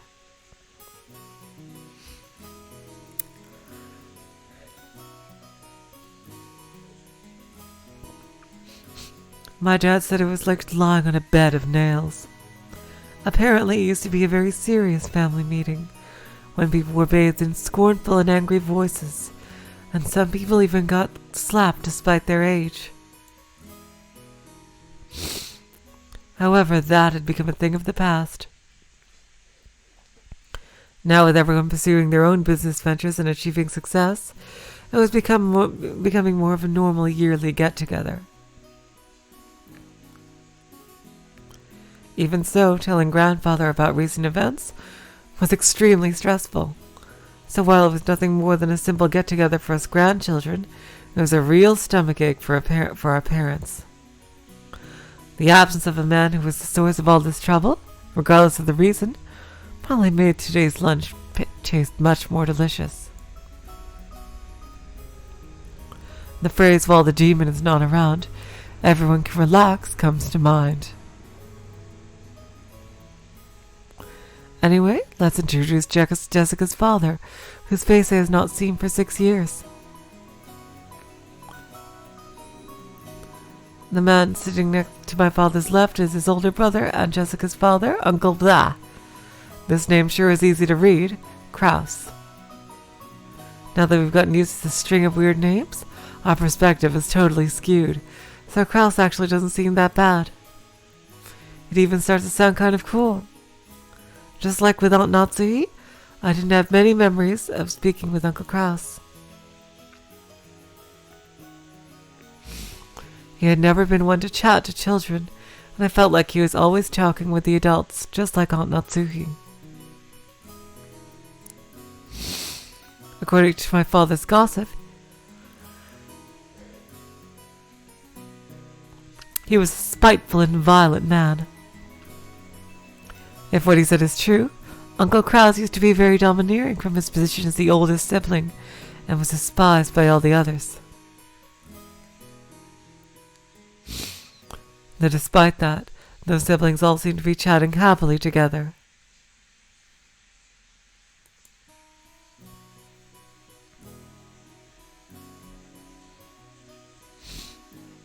Yeah, I think they should have Guppy Force, I agree, yeah.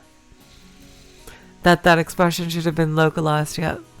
For idioms like that, I think they should be localized, absolutely. True. That is true, Guppy Force, yeah. To keep the demon thing, yeah. Oh well, even if their relationship was bad when they were children, sometimes when people grow up and live apart from each other, their relationships change. That's probably what this was. After all, they all had children of about the same age.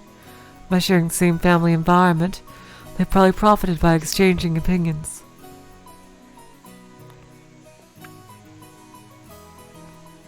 Maybe because of that, a short while ago, the circle of parents began to discuss the exams Jessica and I would be taking.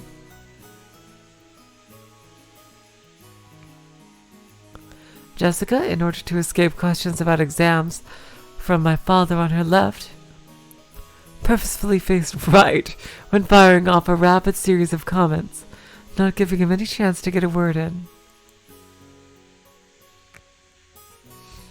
Moving on, let's look at the end opposite from Kraus and the others. In the very last seat at the table, an old gentleman with a sturdy physique sat facing Kirie-san. This was my first time meeting him. I had only just been introduced to him, but it seems he's grandfather's personal doctor, a man called Nanjo. Hello, Happy G. Yeah, you're a bit late, but that's okay. Thank you so much for coming.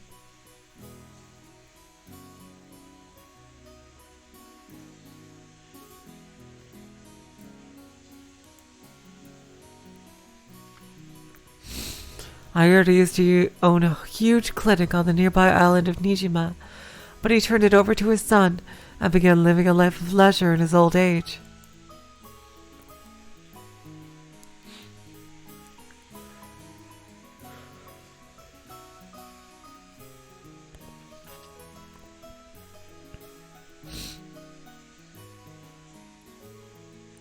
He had known grandfather since the very beginning, when the mansion was first constructed on the island, and had built up a relationship over several decades. I thought at first that the two of them might have gotten to know each other through grandfather's suspicious hobbies, but it seems he was actually grandfather's chess partner. I see. That kind of hobby seems very like our grandfather, but with his love of all things Western.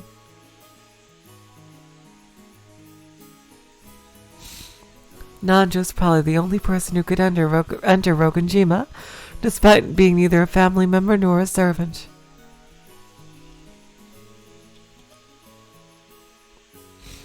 He looked like a calm, older gentleman as he listened to the discussion between Kirie and the other women who sat near to him.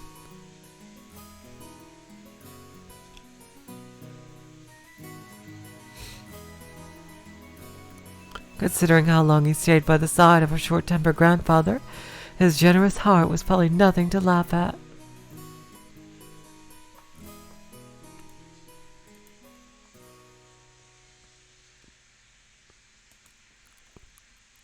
Still, even if he was a family doctor, having anyone outside the Uchinomiya family attend the family conference was a little odd. It made me think that grandfather's condition might have worsened so much it'd be a major topic of discussion at today's conference. After all, George said something like that a second ago. Something about how we've been getting continuous reports since around last year that grandfather didn't have long to live.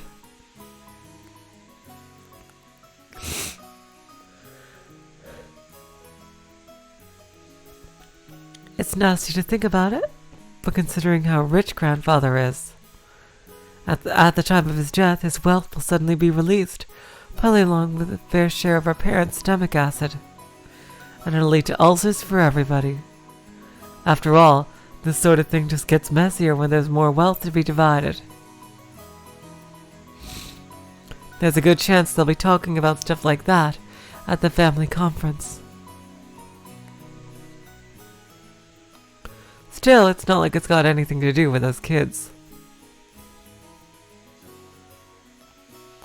Finally, even though he hasn't shown up, let me introduce our grandfather. Oh good, I was wondering.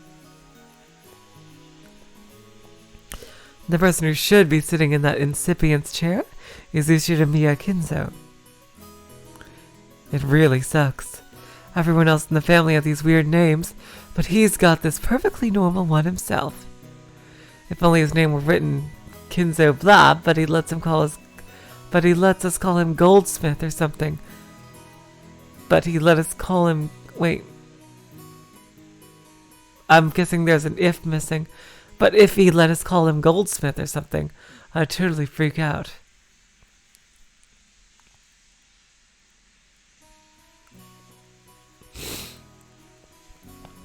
As you can probably guess by now, he's a frightening person with an extremely short temperature. I'm one of his grandchildren, not a son, and I haven't seen him since elementary school. Thanks to that, I have no memory of being beaten myself, but our parents were apparently raised with an iron fist. That earlier conversation between my dad and Uncle Kraus about who should go convince grandfather to calm down seems pretty darn funny once you know their background.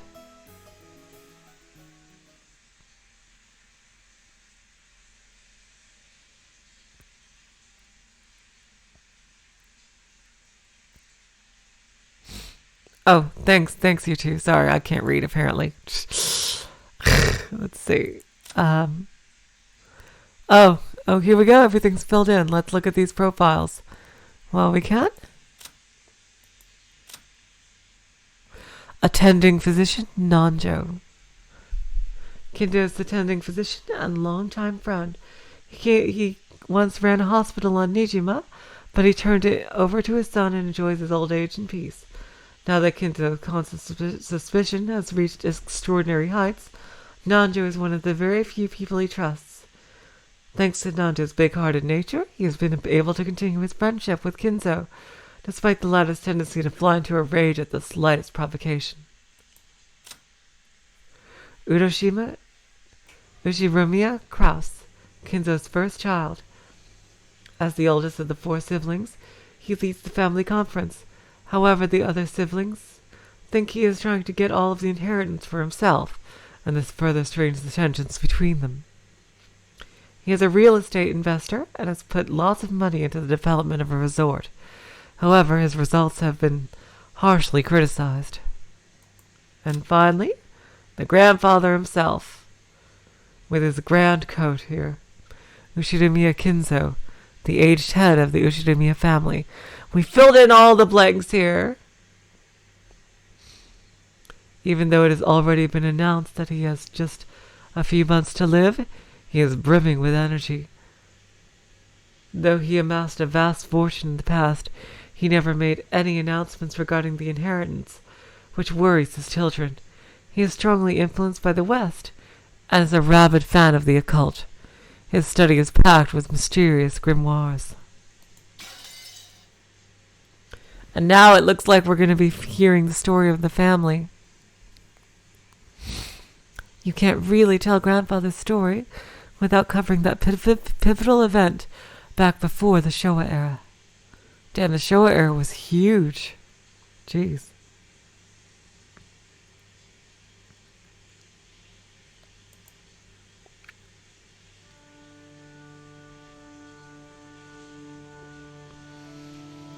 Until the Meiji and Taisho eras,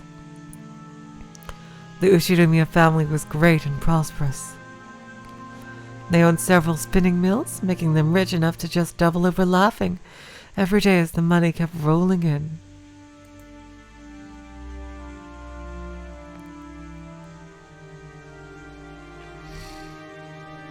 Incidentally, Grandfather was a member of a branch family and had pretty much nothing to do with the main family.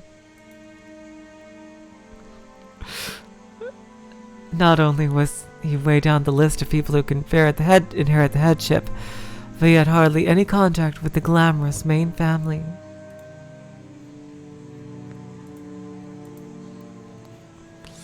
However, during the Great Kanto earthquake in the year Taisho 12, the mansion owned by the Ushidamiya family in Odawara was flattened. The spinning mills in Tokyo were all burned down in a huge fire, and the Ushidamiya family lost most of its wealth and family members in an instant. Oh wow, jeez.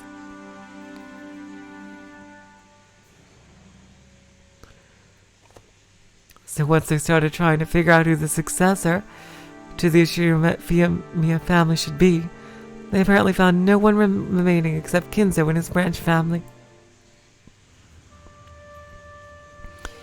In Kinzo's later reminiscences, he referred to this as good fortune so great that it overturned fate. Interesting, okay.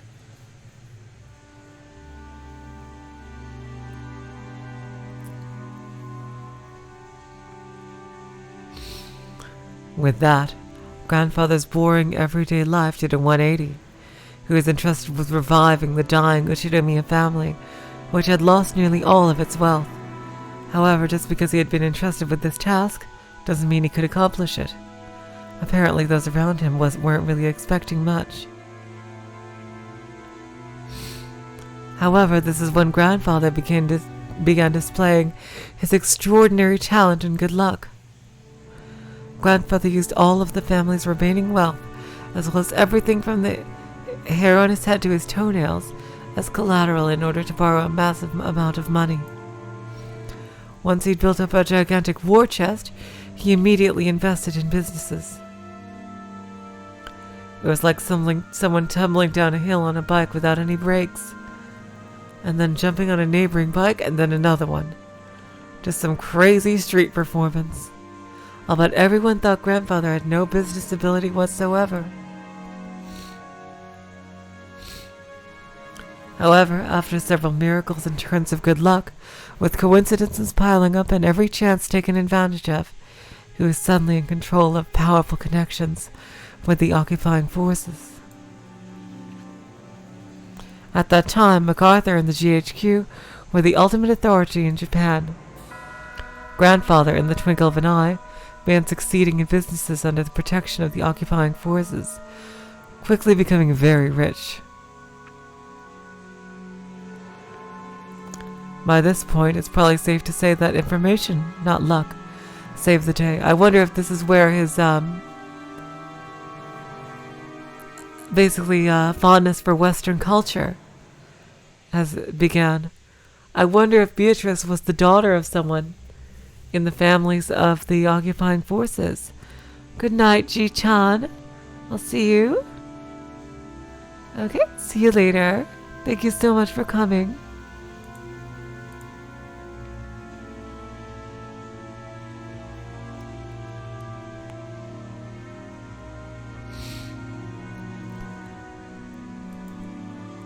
He must have made some seriously deep connections with the occupying forces. Grandfather knew beforehand about emergency demands that would be made for the Korean War. No, it was more than that. He must have predicted those emergency demands from the very beginning, when he started investing his money. Oh God, what I could say about Higurashi right here. Jeez. Oh wow. Oh God, jeez. What I could say. Jeez. Okay.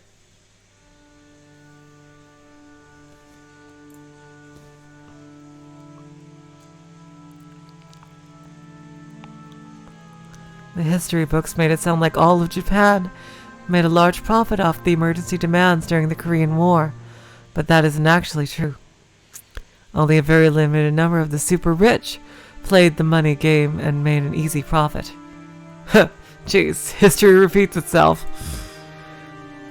Most of the citizens remained poor. In other words, Grandfather was a member of this extremely lucky group of winners. I'm pretty sure this all happened during the year Showa 25, around 1950 or so. Yeah, so lucky, J.M. Trad. So very quote-unquote lucky.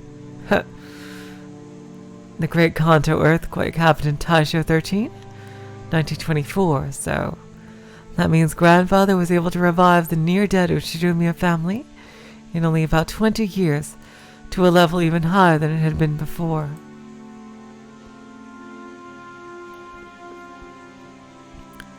With that, you'd think he'd revive the main family in Odawara. But for some reason, he went into something as crazy as buying an entire small island in the Izu archipelago. Buying an entire island is not something you can ordinarily do today. However, Grandfather was clever. Yeah, almost, Apparition, almost. I wonder what kind of element was involved in that luck. It's almost as if he had some help. He contacted the GHQ and applied for the establishment of a marine resource base. He had acquired the island as a business property, then tossed that project aside and claimed it as his own plot of land.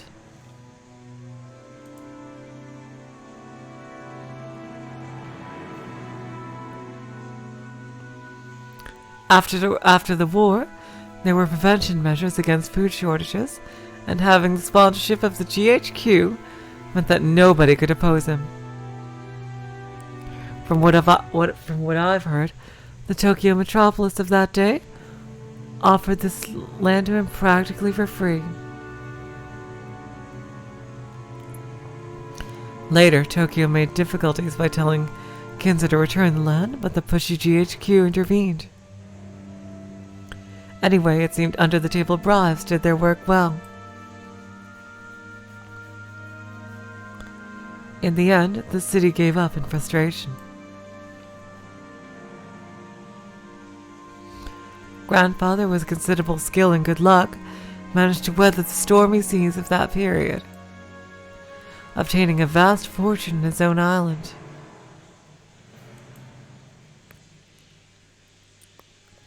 Of course, it probably wasn't all luck.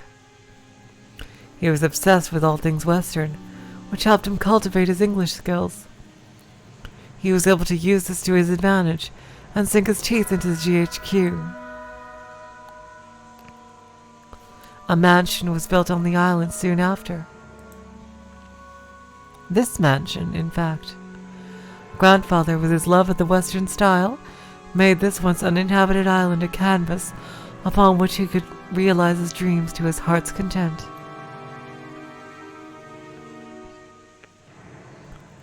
He now had the Western mansion of his dreams, overflowing with emotion and atmosphere, and a beautiful garden featuring all sorts of roses.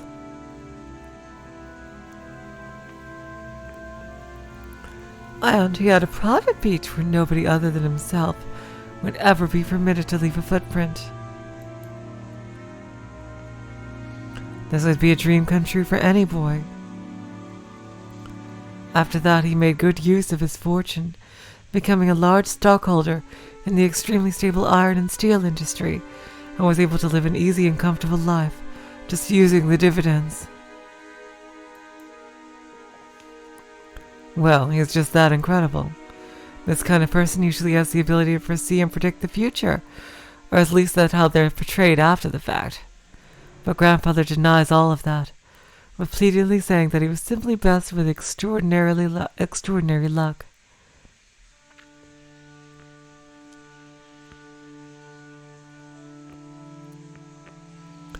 Anyway, even a lord like that can't help but grow increasingly eccentric when locked up alone on an island where all his dreams are made real. Everyone knows that he'd had a Western obsession from the start, but none of our parents really knew when his bizarre black magic hobby began. Did his love of black magic begin way back when he became fascinated with everything Western? Or did his miraculous touch of good luck while reviving his family cause him to feel a mysterious power in himself?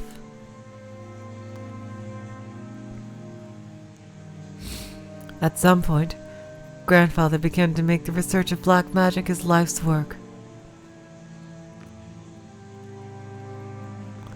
He filled his study up with suspicious books, chemicals, and black magical items as he became increasingly bizarre.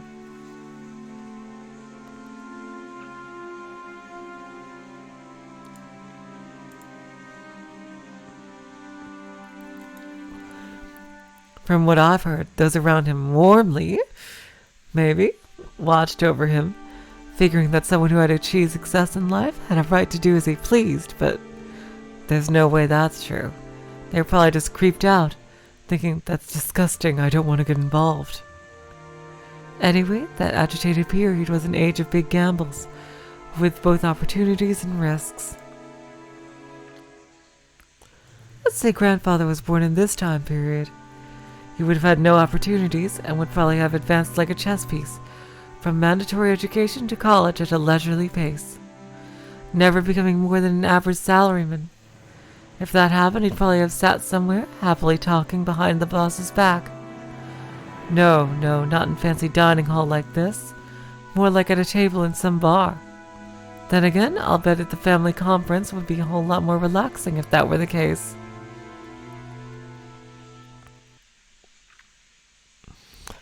Okay, that's enough about the old geezer. More importantly, let's talk about this incredible lunch.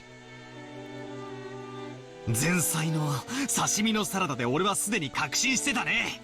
I'm already convinced about the sashimi salad appetizer. 大田さんは大したシェフだぜ。Koda-san's an excellent chef. しかも魚は近海で取れたやつだろ。 Plus, these fish were caught in the adjacent seas, weren't they? スーパーの刺身とはわけが違ったぜ。 They're totally different from the sashimi you get at the supermarket. おいおいよせよバトラー。 Hey, quit it, Butler. 育ちがバレちまうだろうが。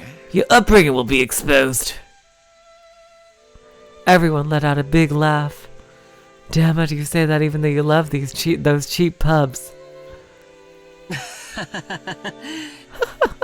僕も仕事の都合で珍しいところで食事をすることもあるけど、それらと比べてもこれはかなりのものだよ。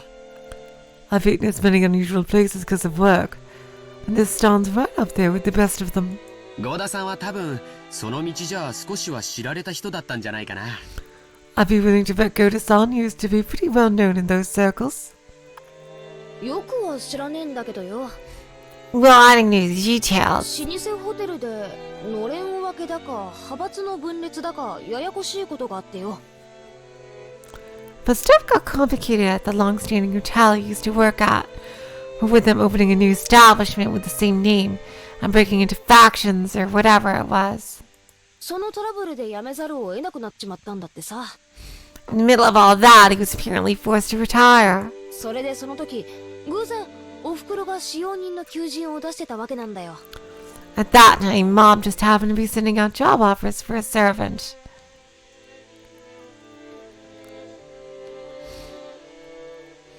I'm thinking. I wonder if one of our question arcs here, or answer arcs maybe, is going to be about the grandfather. Like in the past. I'm just wondering that.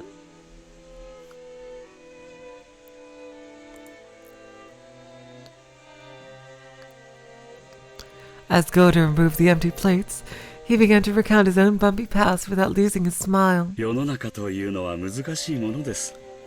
The world is a difficult place. しかし、そのおかげでこうして今日、後宮家で再び料理人として腕を振るう機会を賜ることができました。 However, thanks to the madam, I was given a chance to display my skills as a chef once again. This time for the Uchinomiya family. 大勢の方の笑顔も嬉しいですが、 Although I enjoy experiencing the smiles of a larger number of お people, 仕えすると決めた限られた方々にだけ喜んでいただくために繊細なお仕事ができるのもとても楽しいことでございます。 I also find it quite entertaining to perform more delicate work that can please the limited number of those people who have employed me. これもすべて機会をくださった奥様のおかげです。 All this is thanks to the opportunity given to me by the madam. Goda-san respectfully bowed his head towards Aunt Natsuhi. 応募のあった中でゴーダが一番腕が良かったからです。 That's because you were the most talented out of all the applicants. 客観的判断に基づくもので市場はありませんので感謝には及びません。 Yeah, Goda seems nice. Jim was purely objective, not based on personal feelings, so there is no need to thank me. Dang. Why does Aunt Natsu always have to sound so indifferent? If only she spoke with a bit more kindness, she might leave a different impression.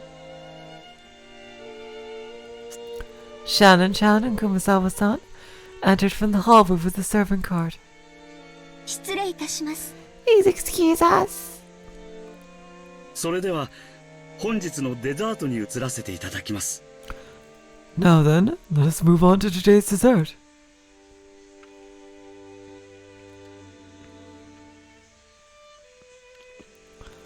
Goda-san and the others laid the beautifully adorned dessert out in front of us all. I guess it's true when they say you have another stomach for dessert.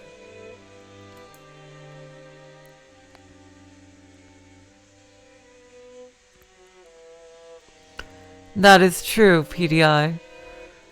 Goda is not completely like this. The way he treated Cannon and Shannon was not nice. I thought I'd already filled up on delicious food, but as soon as I laid eyes on that dessert, my stomach started yelling more. I don't know much about desserts, but this looked really good. A white pudding-like substance was garnished with 2 shades of red sauce. An elegant rose petals adorned the dish. Is it flan? Normally, during a high-class meal like this, you're supposed to wait for the chef to extol the virtues of this particular meal before eating. Hello, T! Oh, it's lovely to have you here.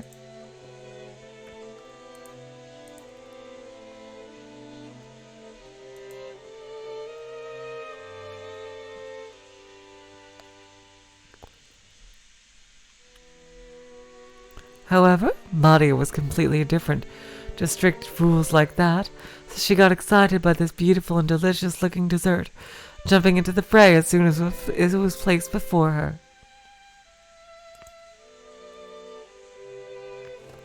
Aunt Rosa scolded her, calling it bad manners, but George responded by saying, "Not now, it's okay."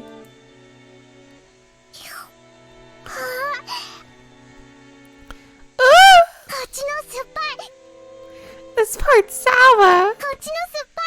This part's sour. Butler, this one's no good. Woo!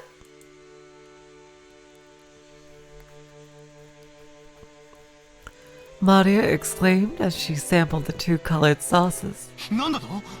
当たりと外れがあるのかよ。よし、俺も味見をしてやるぜ。What? Some good and some bad. Okay, I'll give it a go.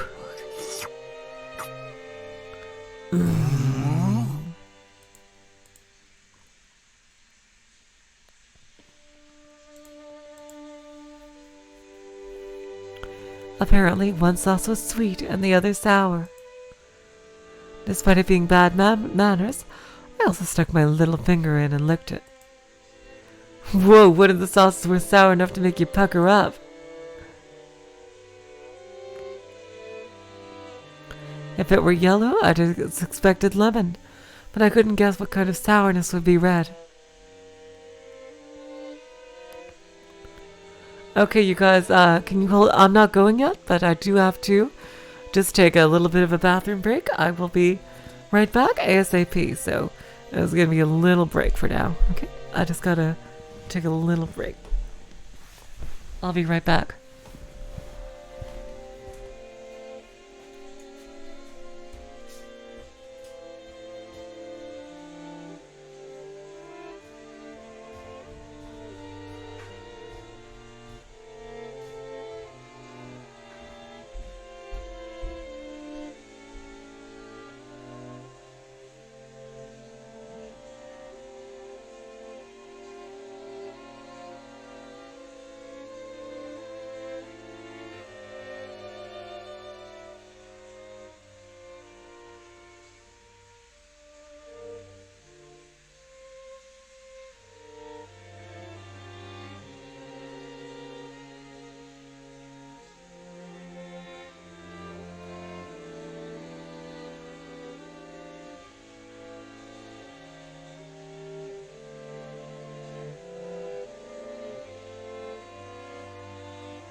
Oh, I really needed that. Yeah, sour is really nice. I do love sour flavors too. Oh, that is really cool. But for little kids, I can see why they wouldn't like it as much. Our tastes change as we get older, you know? Like when I was younger, I hated bananas. And I hated the texture. Bananas and eggs. But I'm fine with them both now. I hated most vegetables too. Although I still hate, I still can't stand olives, celery, and a few other things, and green peppers. But I like most other ones now as long as they're cooked right. Annian's got the right idea to get coffee. I wish I had some coffee with me right now. Oh, that sounds like an amazing idea. This is a story to drink coffee to. Seriously. It just carries that mood, it seems. I think. Oh wow, Peekaboo. Oh, by the way, hello. Welcome to a... Oh wow, you're Peekaboo. If you're... Okay, you must be from my generation if you have the name Peekaboo. I remember the whole Peekaboo thing. Oh, back in the early days of the internet, we had all these rumors of Pokemon Generation 2, Gold and Silver was this mythical thing. Oh my god, that name takes me back. And all the rumors of Peekaboo and further evolutions of Blastoise, Venusaur, and Charizard. And everybody had all these crazy ideas. Oh my god, that is really nostalgic, that name. Peekaboo, wow. In the end, it's just turned out to be someone's band name for a picture of Meryl. Yeah.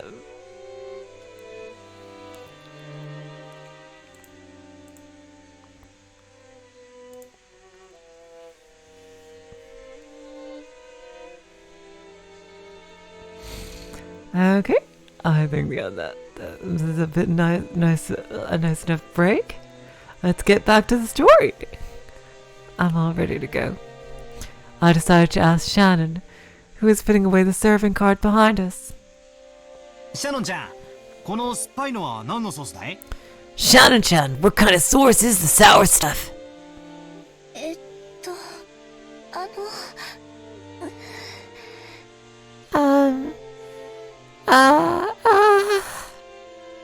Shannon hesitated.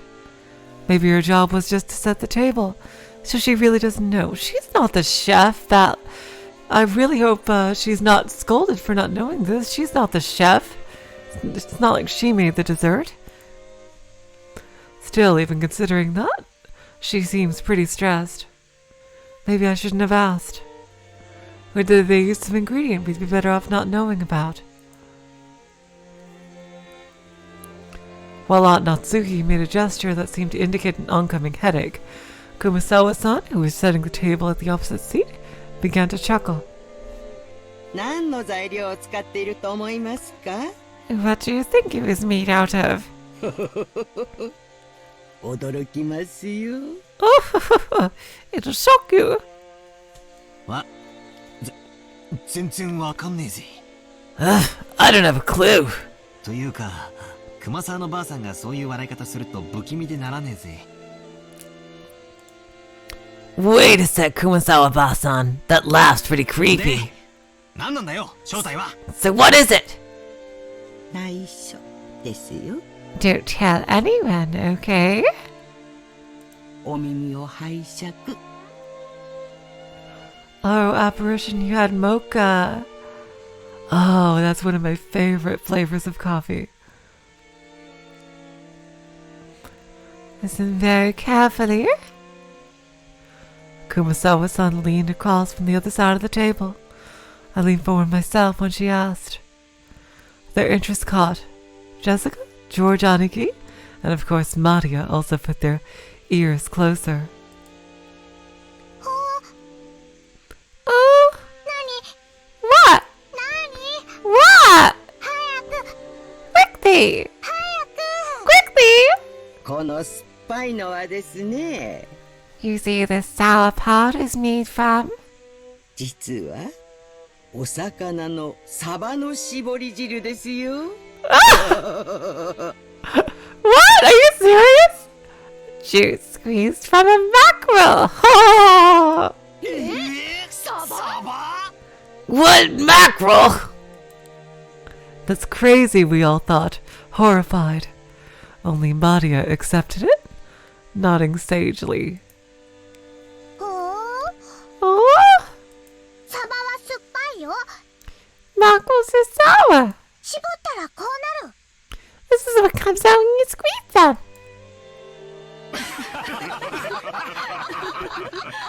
Oh my god.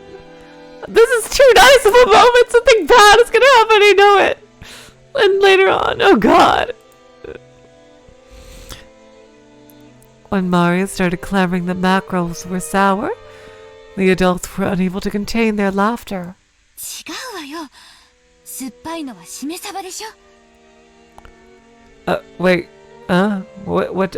I think I just skipped some dialogue. Only Aunt Rosa, her face red, whispered to Maria that mackerel is sour only once prepared as shimasaba. Now I totally remember. Kumasawa-san was always like this, wasn't she?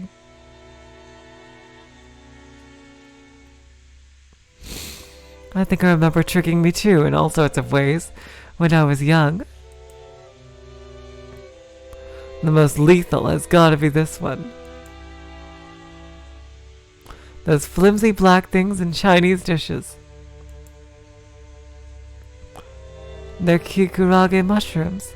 She told me they were penguin meat, and I went all around to school like a smartass, telling everyone, didn't I?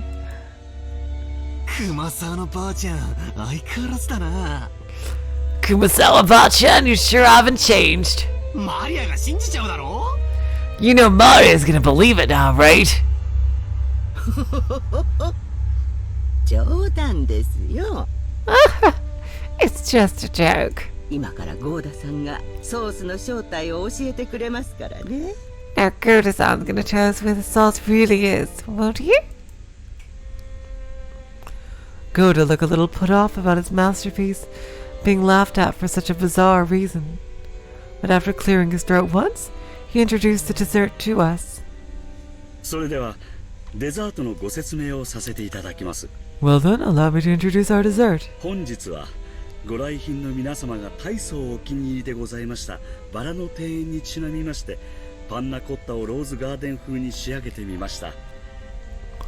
After seeing how much you all enjoyed the rose garden earlier today, I finished this panna cotta in a rose garden style. 散らしてございますバラの花びらは当家の庭園より先ほど採取してきたものでございます。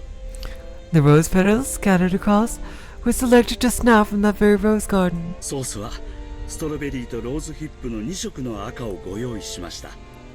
The sauce is a combination of two reds, strawberry and rose hips. ストロベリーの甘味とローズヒップの酸味を交互にお楽しみになってください。 Please enjoy this mixture of the strawberry sweetness and the rose hip sourness. なお花びらは観賞用となっておりますので、避けてからお召し上がりくださいませ。 Furthermore, the rose petals are merely decorative, so please avoid them while you eat. それではどうぞお楽しみください。 With that said, please enjoy. Whoa, man, I almost want to applaud before eating. Just like with medicine, reading the detailed description first seems to make it work a whole lot better. As Goda-san elaborated on the details of the dessert, it started to feel even more appetizing. Seriously, should you call him subtle or just talented? The dessert was probably planned from the beginning, but taking the hint when we all stopped in front of the rose garden earlier today, he displayed an incredible and timely awareness by just adding a few rose petals from that garden. The combination of sweet and sour was also exquisite. If it was just sweet, you'd get used to it and bored halfway through.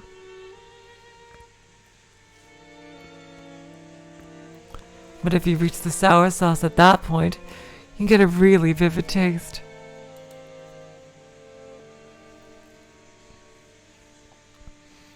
And then once you return to the sweet sauce, all the sourness in your mouth would replace with enjoyable sweetness. Yes, Eliomi. Yes, Kameda would. Not Danganronpa Kameda, but Kameda from Higurashi. For those who didn't see the Higurashi playthrough.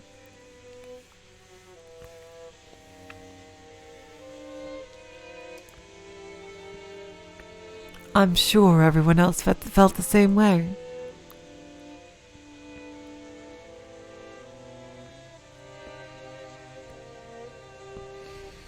Every time Goda-san passed by one of our seats, someone praised the taste in his presentation.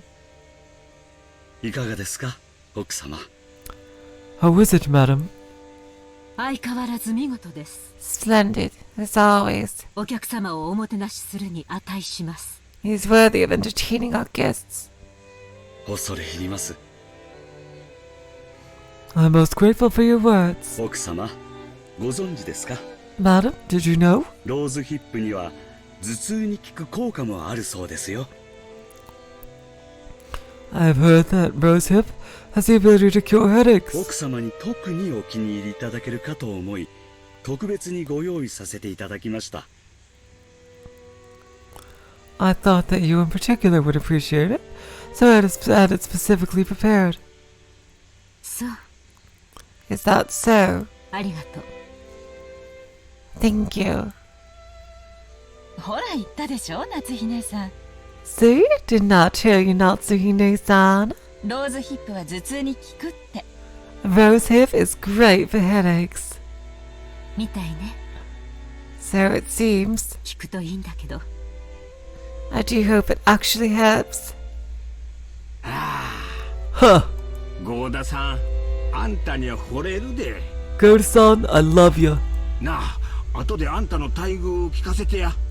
Hey, later on, why don't you tell me how they're treating you? 無理ならあんたの欲しい年収、指立ててくれるだけでもいいんやで。Or if you can't, just let me know what sort of style you'd like. あんたの腕がこの島だけで独占されとるのは人類の食文化に対する冒涜や。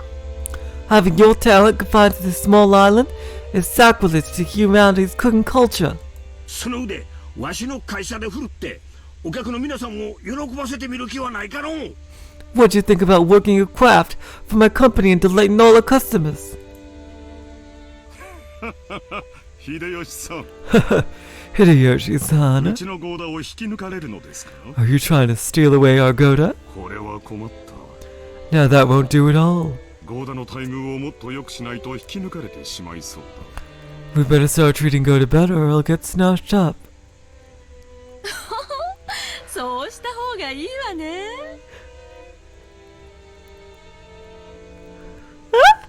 Yes, you really should. じゃないと引き抜かれて3食が熊沢さんのサバ料理にされちゃうわよ。 If you don't, someone's gonna grab him, and then you'll be stuck with 3 meals of Kumasawa-style mackerel cooking a day. Won't you? これは手厳しゅうございます。Oh, that's harsh. すっかり根に持たれてしまいまして。It seems someone's holding a grudge against me.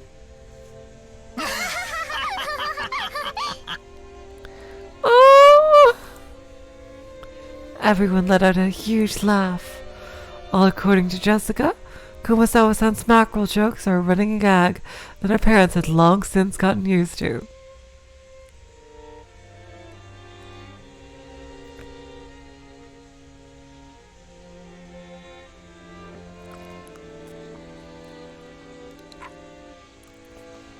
Kumasawa-san often claimed that mackerels had precious nutritional value, which could slow aging, making people smarter and more.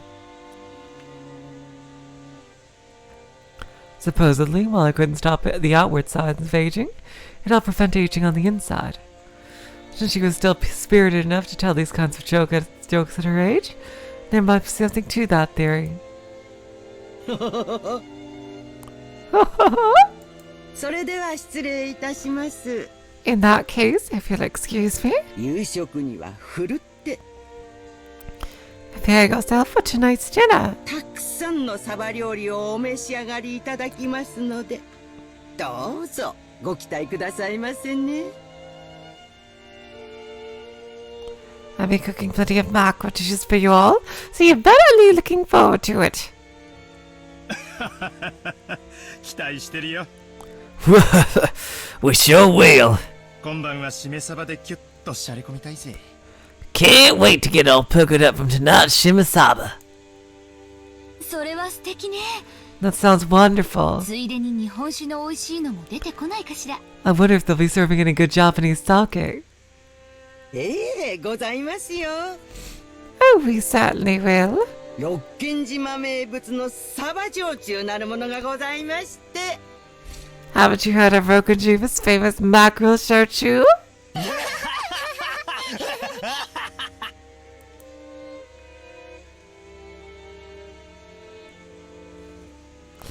Kumasawa-san, together with Shannon-chan, bowed and pushed the serving cart away.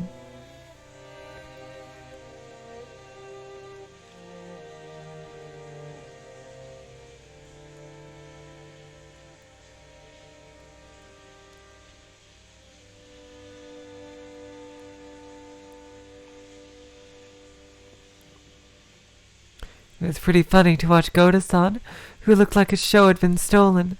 Totally. Explain it in a serious voice that we would be having calf steak for dinner. Kumasawa-san, さっきはありがとうございました。Kumasawa-san, thanks for doing that back there. As she pushed the serving cart, Shannon bowed her head very deeply. なんもお礼を言われることなんてありません。I haven't done anything that requires thanks. Kumasawa may have played dumb, but she had obviously understood and saved Shannon in thick of time. Back when Battler had asked about dessert, Shannon had unfortunately hesitated.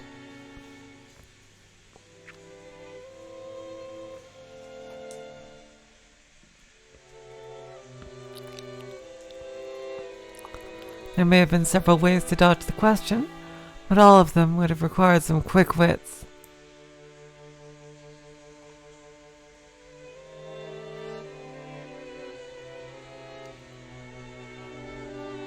Shannon, who hesitated when hard-pressed for a response, was always suffering because of this small weakness.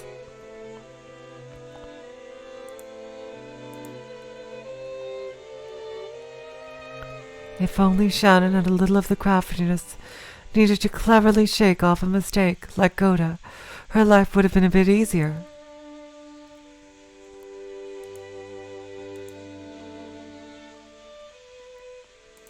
The fact that she could perform other tasks flawlessly made this weakness even more unfortunate. However, there were some who understood Shannon's honest nature, her inability to gloss over a mistake and draw attention away from it. That was why Kumasawa had smoothly come to her rescue. さっき源次さんが午後のシフトに変更があるとおっしゃってましたよ。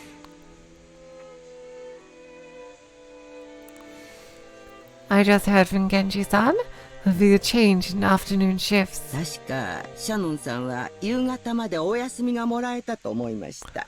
I believe you were given a break until this evening. うらい。すみません。シフト表を確認していませんでした。Did I skip a line? Oh, she said, huh? I'm jealous. And Shannon is like, huh? Oh, I'm sorry. I hadn't checked the shift chart yet. そうそう。Yes? オーブンでこれからちょっとサバを焼こうと思ってるんですよ。I was thinking I might start cooking some mackerel in the oven. できたらお休みの前にちょっと手伝ってくれると嬉しいですね。If you don't mind, I would be happy if you'd help out a bit before your break. はい。Yes. 喜んでお手伝いさせていただきます。I would be delighted to help. To Shannon, Kumasawa was like a mother among the servants.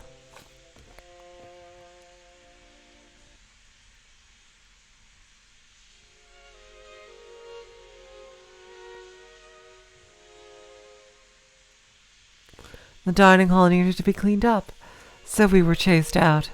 Instead, tea was being served in the parlor.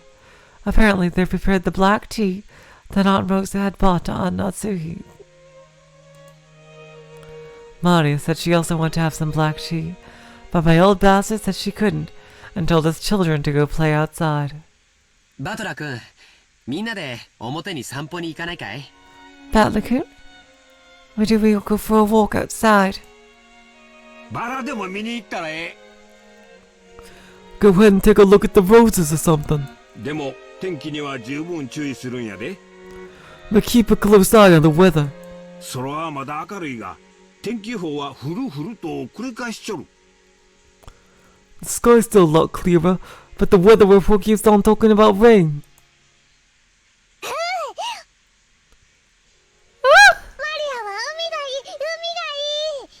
I want to go to the beach! The beach! あら素敵じゃない Oh, that sounds wonderful. 砂浜で遊ぶなんて普段はなかなかできないものね。 Playing on a sandy beach isn't something you get to do often, is it? そっか。 Ah, good point. よし。じゃあみんなで浜辺でも行こうぜ。 Okay, let's all go to the beach then. Oh, let's go! マリア、服を濡らさないようにするのよ。 Maria, be careful not to get your clothes wet. 靴もよ。 Or your shoes. 濡らさない。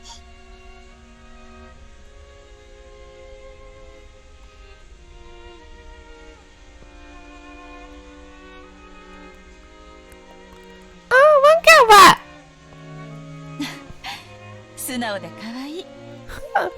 That obedience is so cute. バトラ君、マリアちゃんの面倒ちゃんと見てあげてね。 Batlacoon, make sure you keep an eye out for Maria-chan, okay?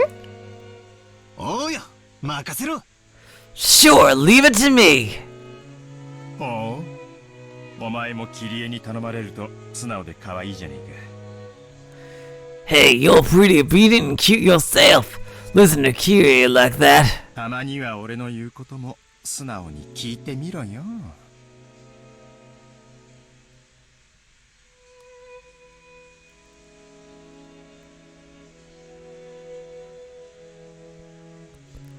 Okay. Oh, he also has more to his line. Why don't you listen to me immediately for a change? Huh. まっぴらごめんだぜ。 Hell no. 行こうぜ、みんな。ほらほら。 Let's go, everyone. Come on. The children flew out of the parlor. They were replaced by Genji, who put his serving card in and prepared to serve the tea. Okay, guys. I think this is a good spot to take a break for today. We will continue with their tea party next time. I love getting to know the characters and learning about the family history and everything. Oh my god, seriously. Thank you all so much for coming here for these streams with me. I am having the time of my life doing this. I honestly kind of hope, I know won't happen, but I hope this story never ends because I really love doing this every night, seriously. I wish I really could do it every night because of my stupid internet situation. But seriously, I love doing this.